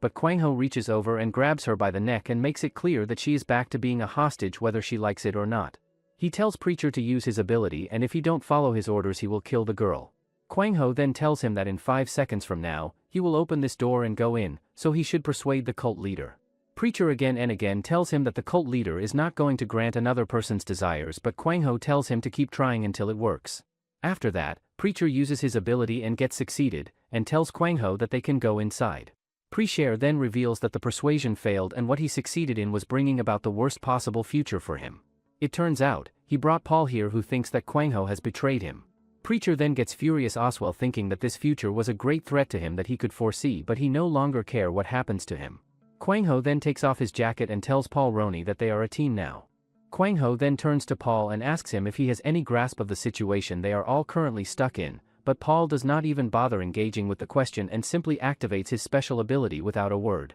The moment that happens, Preacher takes off running as fast as his legs will carry him to get as far away from that spot as possible, and Kwang Ho sees him bolt and immediately follows right behind him, sensing that whatever is about to happen is not going to be good for anyone still standing nearby. The situation then plays out and the match kicks off with both Paul and the cult leader directing all of their focus and attacks exclusively toward Kwang Ho, and it turns out that this is exactly the future that Preacher had already seen coming. He tells Kwang Ho straight that the way he sees it, Kwang Ho is going to die at the hands of both the cult leader and Paul Roney before this is all over. Kwang Ho however looks around at the two of them and points out that neither one of them actually seems to be paying him any real attention at the moment, because they are completely wrapped up in going at each other and have temporarily forgotten he even exists. Paul comes out swinging right from the very start and manages to land some seriously solid hits on the cult leader using his terminus technique, putting him on the back foot almost immediately. Paul thinks to himself that this is what the absolute peak of an ability looks like in action, and that this is the true symbol of who Paul Roney is as a fighter.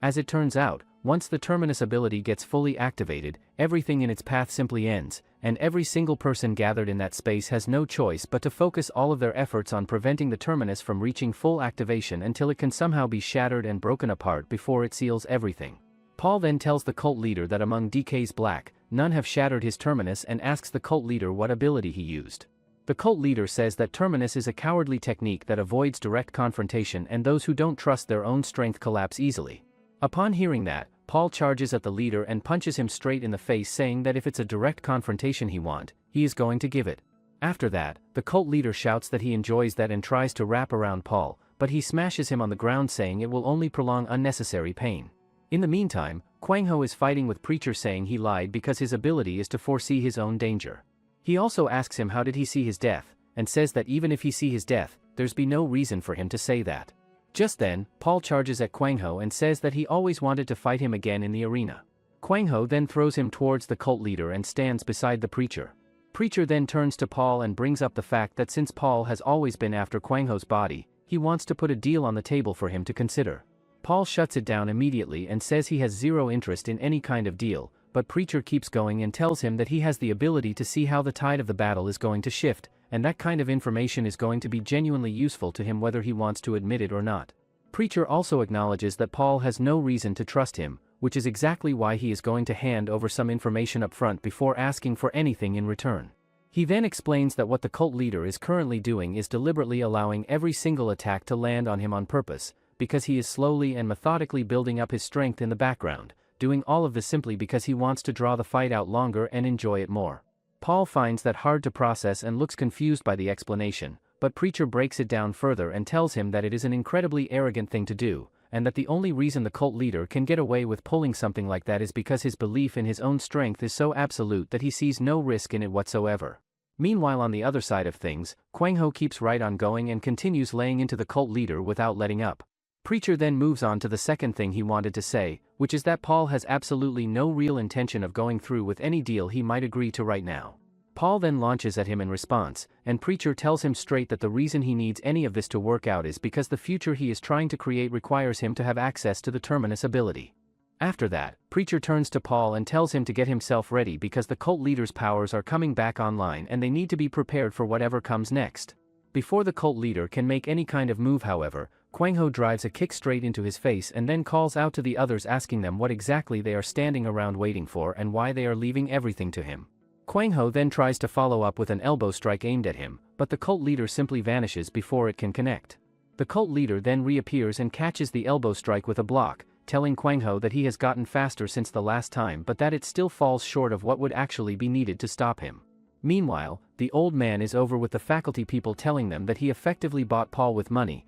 and makes the point that the power they have dedicated their entire belief system to worshipping has ultimately been reduced to nothing more than a tool that can be purchased with enough cash. He also brings up the fact that now that Paul is no longer a factor, nobody really knows what the remaining cult members are going to decide to do next, which creates a whole new problem to deal with. He then says that what he wants to do is bring them over and convert them into his own followers, framing the whole thing as some kind of missionary outreach effort on his part. The representative listens to all of that and thinks to herself that while it is actually somewhat helpful in a strange way, it is definitely not what anyone would consider a normal approach to the situation. She then shifts her gaze over to the manager and finds herself wondering quietly what is going through her head right now. The manager then tells her that since she was young she has been taking care of her younger brother alone, and she was young too, but her brother was even younger. Sadly, they had no one to rely on but her. The representative tells her to stop dancing around it and just say clearly what she is actually talking about, and the manager takes a breath and explains that it was the first time in a long time that she found someone she could genuinely lean on and share the weight of responsibility with without feeling like she was carrying everything alone. As she says it out loud, the realization hits the manager like a ton of bricks that the person she has actually developed feelings for is Kwang Ho himself. The manager then turns to the girl and asks her if she knows where Paul Roney went, and then answers her own question by saying that he went off to find Kwang Ho's body because she had asked him to go and do that. The girl however raises an eyebrow and says that Paul is simply not the type of person who goes around doing favors for people, and wants to know how on earth the manager managed to get through to someone like him and convince him to go along with it. At the exact same time, Preacher's friends are also sprinting away from the area as fast as they possibly can, and one of them calls out in disbelief saying that Preacher has somehow managed to recharge his ability all over again. The blonde-haired guy then shouts out that Preacher is currently holding his own in a fight against both Paul and the cult leader simultaneously, which is something nobody expected to be possible. They also all come to the same conclusion as they run, which is that every single thing spiraling out of control right now is ultimately happening because of Kwang Ho. The manager and the girl overhear that, and the manager gets excited to hear that Kwang Ho is actually alive. The representative gets frustrated thinking that she don't know the exact situation, but it looks like all the key figures have gone there. She then picks up the old men saying it's time for them to escape because she wants to get the 1 billion that he promised to her. She says that she will take the money and quit because she is tired of her job. She then asks the manager why she isn't following her, and says that if Kwang Ho is alive, nothing is holding them back anymore. The representative wants to protect the manager as part of her job until she quit. The representative then tells her that she is nothing but useless as she can't do anything except for running her mouth, so she should follow her. However, the manager starts walking saying she is going to Kwang Ho. She also says that just because she is useless, does not mean she have a reason to flee. The manager also reveals that he bribed Paul for money, and the old man gets excited to hear that. After that, the old geezer tells the prisoners that their faith is worth 100 million. The poisoners then wonders if they are going to give 100 million, and one of them says that he's the man who bought that black, so there is no doubt about it as he is an enormous tycoon. After that, the representative tells the manager that everyone is going to figure out on their own as she has done her part, and she is still an outsider. Meanwhile, Kwang Ho is fighting with the cult leader who says that he has gotten faster. Paul then asks Preacher that didn't he say with certainty that the cult leader doesn't block attacks and thinks that he foofed him. However, the Preacher says that he stopped himself and he's the one who deceived him. Kwang Ho then manages to block the cult leader's attack and tries to punch him, but Kwang Ho stops saying he is strong. He also says that he wanted to fight, but the moment he felt his overwhelming power, his body froze on its own and he admit defeat. Kwang Ho then says that he challenged the cult leader with his own strength, but that weakling Preacher tried to rely on the power of Black Paul Roney. He then asks the cult leader to declare who the real sinner is. The cult leader then shifts his attention and moves toward Preacher, telling him that he is the real sinner in all of this, and that regardless of whether what he did involved lies or not, the bottom line is that he used his own strength to act on it. He also draws a distinction between someone who puts their own strength on the line and risks everything on the outcome versus someone who detects danger coming from a mile away and simply runs from it before it ever reaches them, making it clear that in his eyes it is completely obvious which one of those two people qualifies as the greater sinner. Preacher then turns and calls out to Paul, asking him to step in and help him out of this situation, but Paul stands there and the realization slowly washes over him that Preacher really did betray him after all, and that his instincts about those eyes of his had been right from the very beginning. Paul then locks onto Kwang Ho and charges straight at him, making it clear that he is going to get his revenge no matter what it takes or how long it takes to get there. Kwang Ho stands in the middle of all of this and starts running the situation through his head, thinking that if he focuses on avoiding the cult leader then he is going to find himself going head-to-head with Paul Roney, but if he turns around and focuses on avoiding Paul then the cult leader is going to be the one coming at him instead. He keeps turning it over and comes to the same conclusion no matter which way he looks at it, which is that it is a whole lot easier and more manageable to throw down with someone he has already gone up against and has some experience reading compared to facing someone completely unknown before Paul can close the distance and get his hands on him. Kwang Ho throws out a fake move that buys him just enough time to slip away and put some space between them. Kwang Ho then comes back around and lands a hit directly on Paul's face, saying out loud that winning is the only thing that actually matters at the end of the day and asking why everything has to be done in some honorable and manly way like Paul seems to want. Kwang Ho then says that none of this is making any sense to him, and even if Paul genuinely misread the situation and thought he had been betrayed, he asks him whether he is seriously trying to kill someone over a misunderstanding like that. He also tells him that the betrayal angle sounds like nothing more than an excuse and that there has to be a completely different and more real reason sitting underneath all of this. Kwang Ho then pushes further and asks him straight up whether the DK League was the one who put him up to killing him, or whether this is something more personal stemming from how their last match went down between them. Paul then finally starts to open up about the real reason behind why he wanted Kwang Ho's body in the first place. Paul Roney then drops something on him that Kwang Ho was clearly not expecting, telling him that the person who actually wants him dead is none other than the girl who has been by his side this whole time, his own manager. Paul then drives him down hard into the ground and says that he had genuinely believed that the girl had already killed him, and that he knows how ridiculous that sounds now that he is saying it out loud, but that everything she said to him is starting to make sense in a way it did not before. After all of that comes out, both of them get right back into it and continue going at each other head on without either one backing down. After that, Paul activates his powers and brings up the fact that people have always told him that if he had just gone ahead and used the terminus from the very beginning of their match, Kwang Ho would have been finished off before the first round even had a chance to wrap up. He also makes it clear that this does not mean he was holding back or not giving everything he had during that fight, and that he made the deliberate choice not to use terminus and instead went at Kwang Ho with his full genuine strength throughout the entire match. Kwang Ho however has absolutely no idea what Paul is going on about and tells him to just cut through all of it and break it down in the simplest terms possible. Paul then looks at him and says it as plainly as it gets, telling him that he is going to kill him, and then shoves Kwang Ho back hard to create some distance between them. After that, he launches himself forward and comes at Kwang Ho with everything he has, saying out loud that he knows Kwang Ho has been hiding a skill of his own this whole time, just the same way Paul himself held back the terminus from the start of their fight.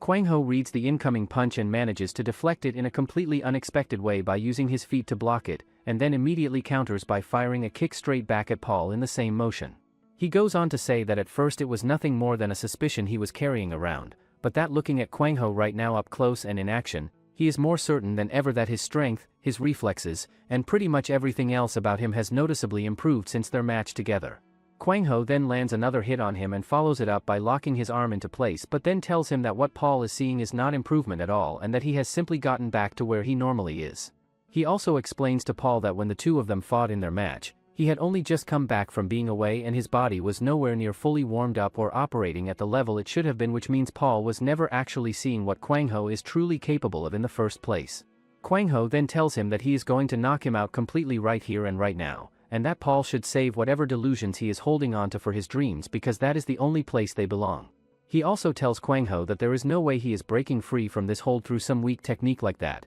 and that if he is seriously trying to knock him down he needs to stop wasting both of their time with moves like this and instead bring out the real skill that has grown into something with actual power behind it. Then completely out of nowhere, Paul loses all control over his senses and drops to the ground unconscious without any warning. After standing over him for a moment, Kwang Ho's mind immediately shifts forward and he thinks to himself that the biggest obstacle still standing between him and getting out of all of this is going to be the cult leader, who is already in the middle of dealing with Preacher on the other side of things. The scene then cuts over to the cult leader, who has already slammed Preacher hard into the ground and is standing over him, telling him that he is nothing but a disappointment and a failure and that the entire reason he granted him that power in the first place was so that when a crisis came knocking at his door he would be able to stand up and face it head on and find a way through it using nothing but his own strength. After that, the cult leader kills Preacher right there in front of his closest friends and the girl he had fallen in love with, not showing even a hint of hesitation or remorse in the process. One of his friends immediately loses control and throws a punch at the cult leader out of pure rage and grief, and another friend follows right behind with a kick aimed at him as well. The girl then activates her powers and pushes them as hard as she can, and what she discovers is that Preacher is somehow still alive, which means there is still a chance to save him if they act quickly enough. While the cult leader is in the middle of handling the two boys coming at him from both sides, he shifts his attention toward Kwang Ho and tells him that he genuinely did defeat Paul, and that the depth of faith he carries within him is operating on a completely different level compared to the former pastor who had been going around quietly nurturing and sheltering heretics within the group all along. The cult leader then takes both of the boys down without even breaking his stride and continues walking in a straight and steady line directly toward Kwang Ho as if nothing of any significance just happened. Kwang Ho, however, stops him before things go any further by throwing out a question, asking him whether beating him in a fight would actually earn him the position of cult leader, because looking at the way everything has been unfolding around him, he is finding it genuinely hard to fully believe that is how the succession actually works here. The cult leader says absolutely nothing back in response, so Kwang Ho just shrugs and tells him that it is not like he is going to refuse to fight simply because the answer might turn out to be no. After that, the cult leader generates some kind of energy potion ball and tells Kwang Ho to take this as this is called faith. At that moment, the manager and the others also arrive in the area. The cult leader also tells Kwang Ho that the world calls it superpower. Kwang Ho says that this is the first time he is hearing of this and asks if he can give someone superpowers like this. The cult leader says that this is the nature of this power at the very roots, as those who didn't make any effort whatsoever acquire it one day out of nowhere. Kwang Ho explains that he don't believe something like this, but the cult leader finds it strange that he can't even sense the power. The cult leader tells him that he is getting stronger despite that he is not even an ability user, and it follows the same principle. Since Kwang Ho is not taking that pill, the cult leader thinks that there is no need to go so far to tell him if he don't know, as he can just forcefully turn him into an ability user. The manager then shouts at all the cult members to charge and stop their leader. However, the cult members are starting to panic after seeing that Paul has been defeated, and they assume that the leader must have done that. However, the old man then takes off his jacket to bribe them with the gold bar that he brought with him. He announces that this is his emergency fund, and that on top of that he has hundreds of billions of won worth of accumulated wealth sitting behind him. Before he even has a chance to finish and officially announce that he is putting up 10 billion for whoever brings him the cult leader's head, every single member in the room charges straight at the leader all at once without waiting for the words to fully land. The old man then turns to the manager with a satisfied look and tells her that now she can go ahead and pay him back that 10 billion with interest on top of it, but the manager takes one look at him and decides he is absolutely out of his mind before turning and taking off running without another word. She then sprints straight toward Kwang Ho and grabs his hand the moment she reaches him, telling him breathlessly that she is here to get him out and that he needs to use this moment to run while he still can. Kwang Ho, however, shakes his head and refuses to go anywhere with her,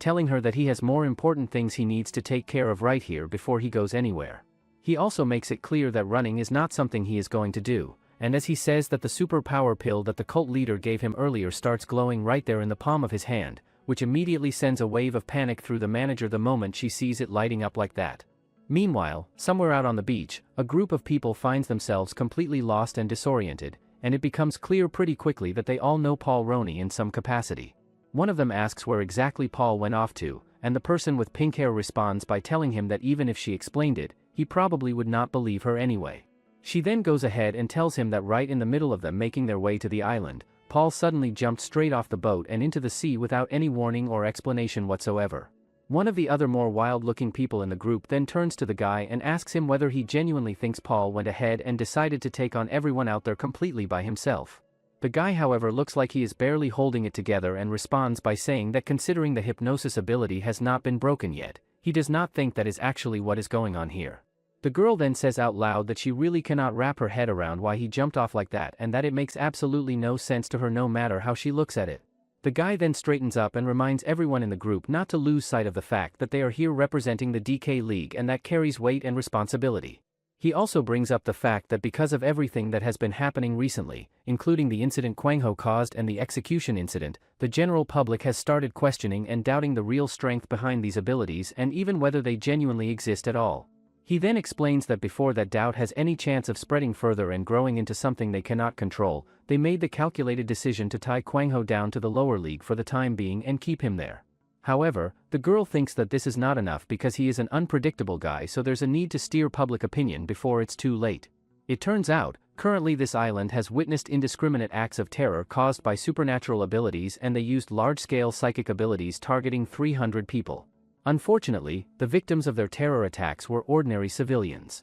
The girl then tells the guys that 300 people seems like an exaggeration and suggests that they should make it 30,000. The guy tells her that an absurdly high number would raise suspicion and the ideal is to present a believable figure. The guy also says that when humans believe in something, it gains power, so it's best to avoid anything that could lead to doubt. He explains that the key point is simple: the terror attack was caused by supernatural abilities, and it was ability users like them who stopped it. After that, they do a broadcast in which one of them tells the civilians that this act of terror destroyed the livelihood of ordinary people in an instant. He then continues to show emotions like crying to manipulate the audience. One of the guy then explains that this trick is working, explaining once they succeed in manipulating emotions, even sloppiness comes off as authenticity, and it makes it harder for others to even voice differing opinions. After that, the group starts moving toward a different location, and as they go they talk among themselves about where exactly the cult leader could be hiding out. The guy explains to everyone that the cult has been using their abilities to conceal their location deliberately, which makes tracking down the cult leader an incredibly difficult task when they are actively working to stay hidden like this.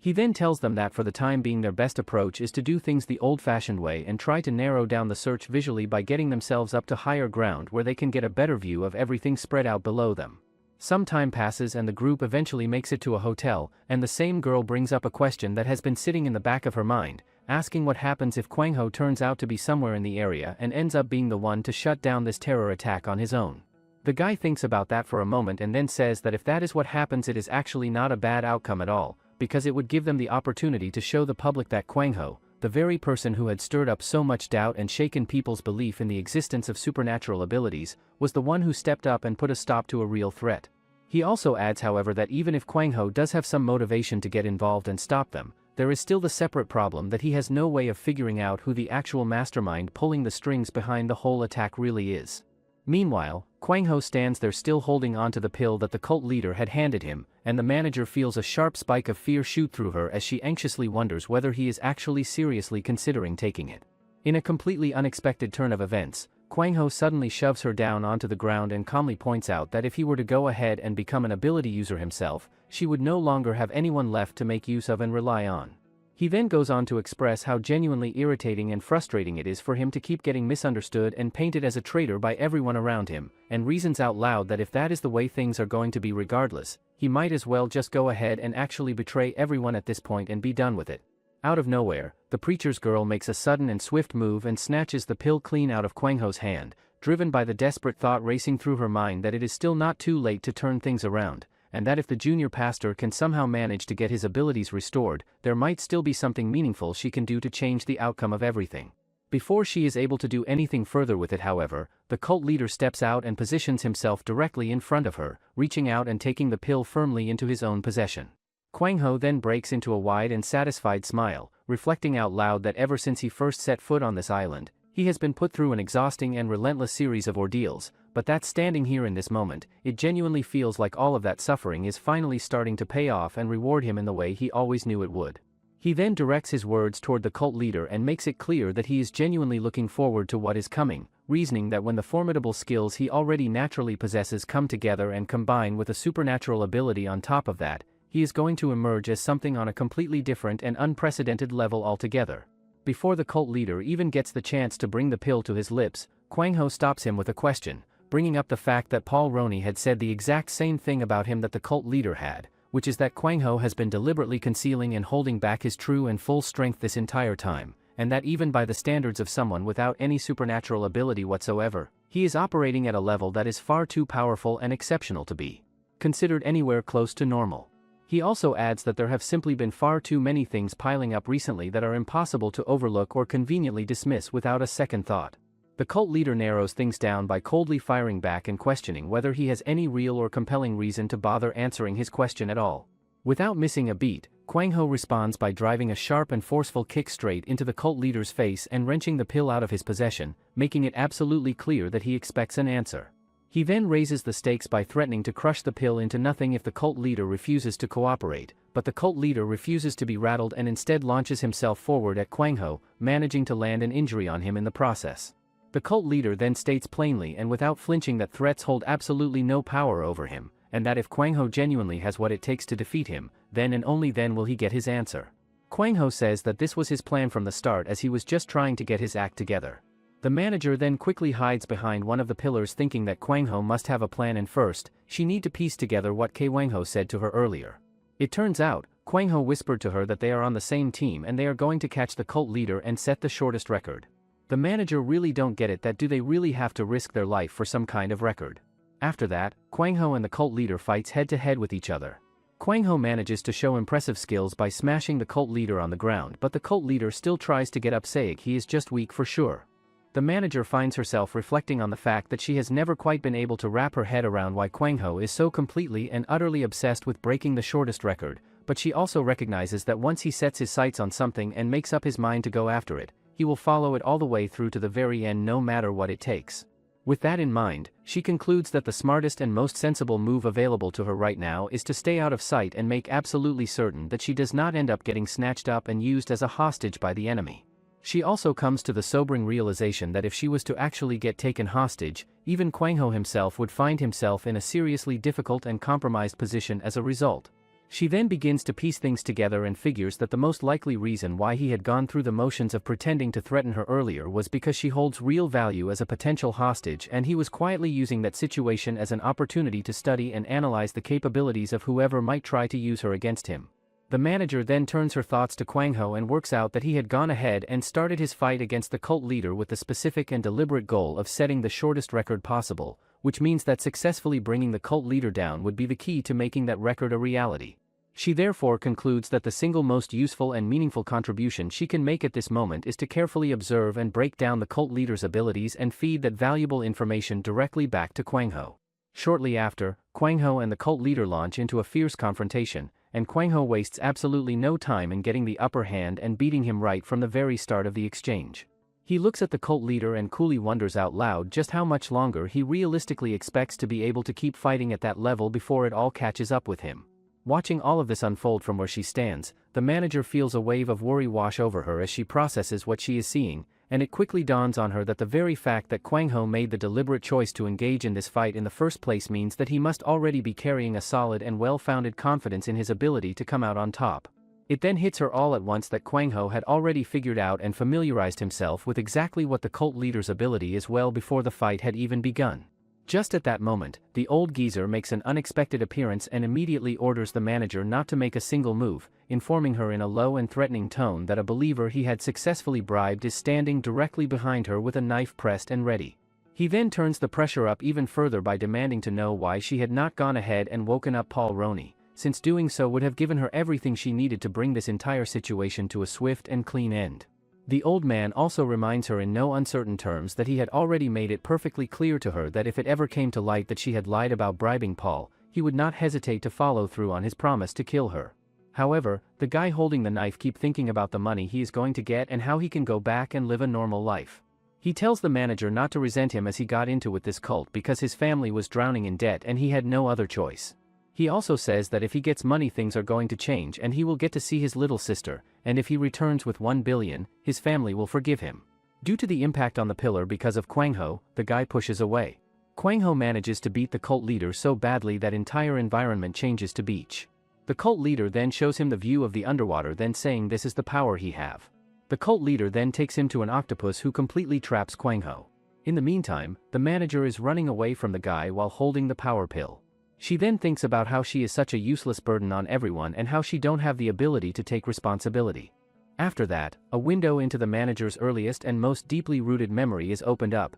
and it turns out to be a vivid image of a room lit up in red lightning alongside the heartbreaking sight of her father sitting there looking completely and utterly miserable. As it comes to light, her entire family had been thrown into a state of total collapse following the devastating failure of his business, and she had been absolutely terrified by everything that was unfolding around her. Fear had been the very first real and overwhelming emotion she had ever experienced in her life, as she found herself frozen and completely at a loss for what to do in the face of everything falling apart, and so she did the only thing that she possibly could in that moment, which was to push through no matter how consumed by fear she felt. From that defining day onward, she carried with her the deeply personal belief that as long as she continued doing what she could and pushing herself to try her hardest, everything would ultimately find its way to a better place. She holds firmly onto the conviction that no matter how crushing and unbearable things become, as long as she keeps doing what is within her power, she will find a way to push through and survive it. Not long after all of this, her father abandoned the family entirely and disappeared, and the house which had been put up as collateral against heavy bank loans was subsequently seized and auctioned off to cover the debt.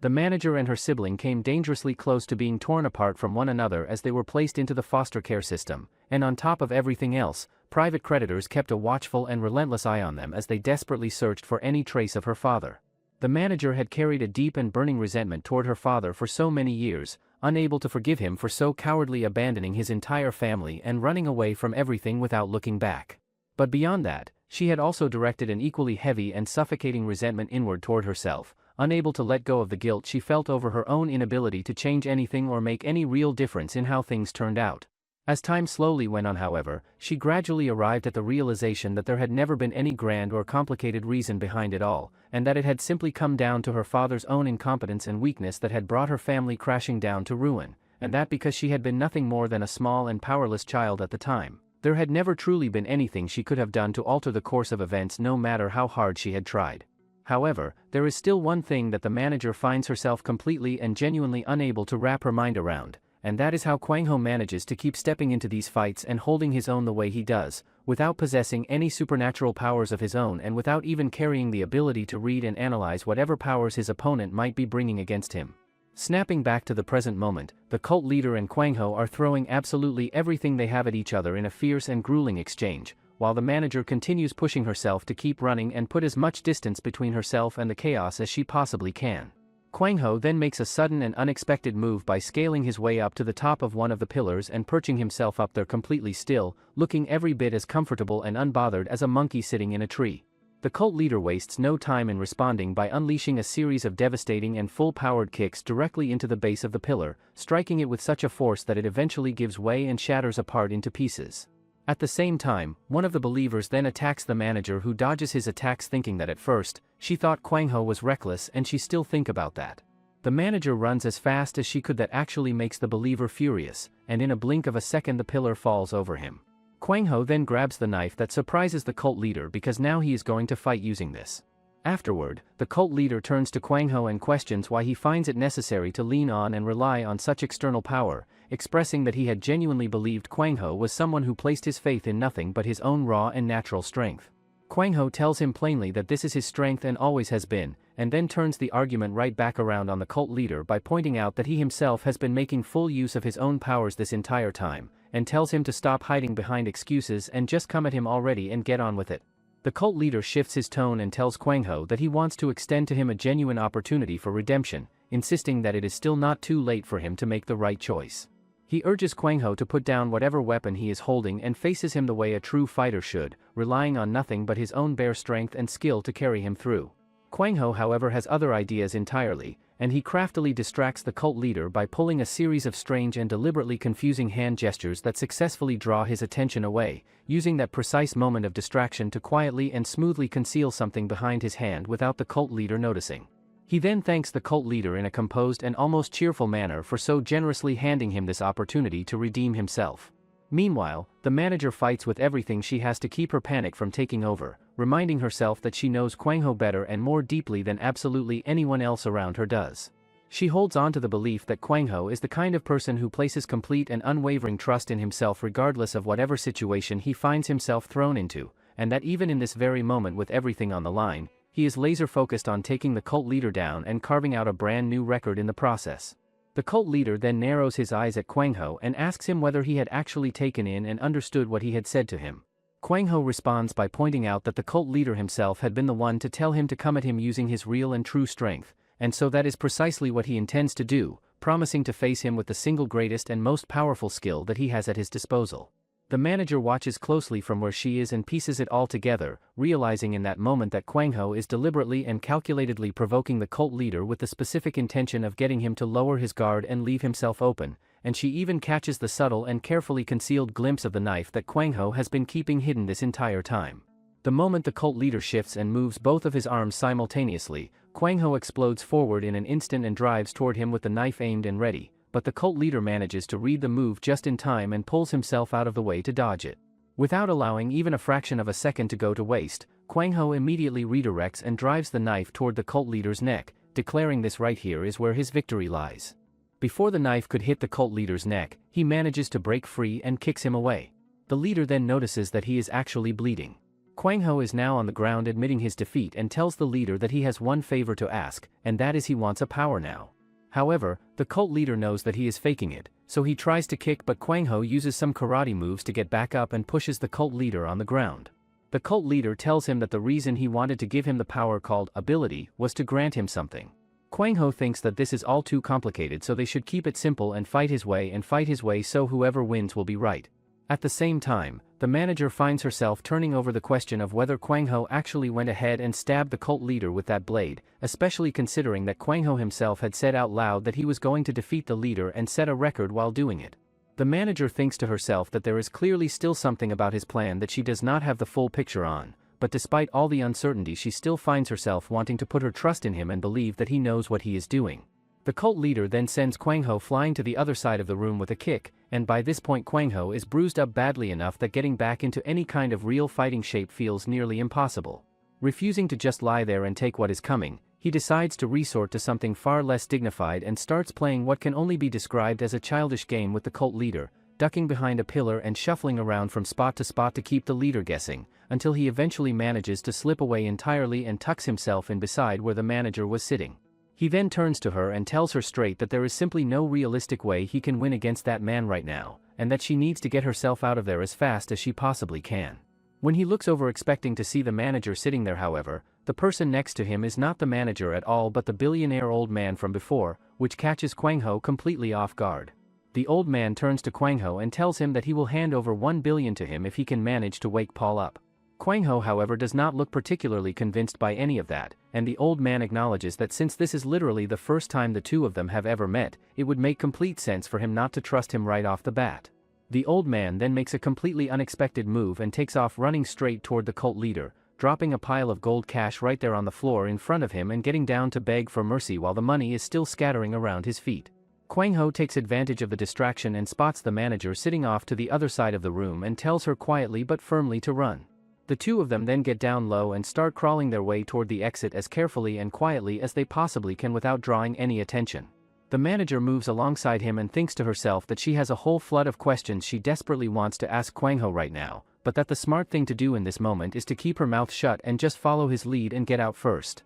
Kwang Ho and the manager push through and manage to make it out of the room, and then work their way through the facility hallways with Kwang Ho asking her as they go whether she has any idea which direction the way out is in. When it becomes clear that there is simply no accessible exit anywhere nearby, Kwang Ho does not waste any more time thinking about it and smashes straight through one of the windows, and when they both look down they see nothing but ocean stretching out below them, and Kwang Ho turns to her and tells her plainly that this is the only way out they have got. At that moment, the manager confesses that from the beginning, she was planning to use him and that's the reason why she cancelled his permanent ban. She says that she thought he were someone who acted deliberately, and even if he weren't, she believed she could control him. However, she explains that she could never really get a proper handle on him because he was always moving in unpredictable and reckless ways that she could not anticipate, and she had started to feel like everything she was doing was wrong, so she kept trying to fix things, but nothing she tried ever seemed to actually work. She also says that looking back on all of it now with some distance, she can see that what was really driving everything was a deep fear of failing, and that fear pushed her into a constant state of worry, but the more she worried and tried to control the outcome, the closer she actually ended up getting to the very failure she was so desperate to avoid. He on the other hand was sitting in the exact same situation she was in, facing all the same pressures and uncertainties, and yet instead of worrying he just smiled through it like none of it could touch him. Over time, she came to the realization that he had developed feelings for her, and once she understood that she found herself wanting to be acknowledged by him in a way she had not wanted from anyone before. She also admits that when he kidnapped her and brought her out to this island against her will, there was a part of her deep down that was secretly relieved about it, which surprised even herself. The manager then shares that once they make it off this island, she is planning to step down and resign from her position as CEO and leave it all behind. The manager then reaches out and grabs the purple potion to use it, but Kwang Ho steps in and stops her, telling her that she does not need to worry about any of it as he already has a way to take care of both of their problems at the same time. How long do you think it will take for Kwang Ho to finally break every record and prove that a non-ability fighter can stand at the top? Comment ability if you'd like a part 2 of this series. Make sure to like and subscribe the channel for more sports manhwa recaps.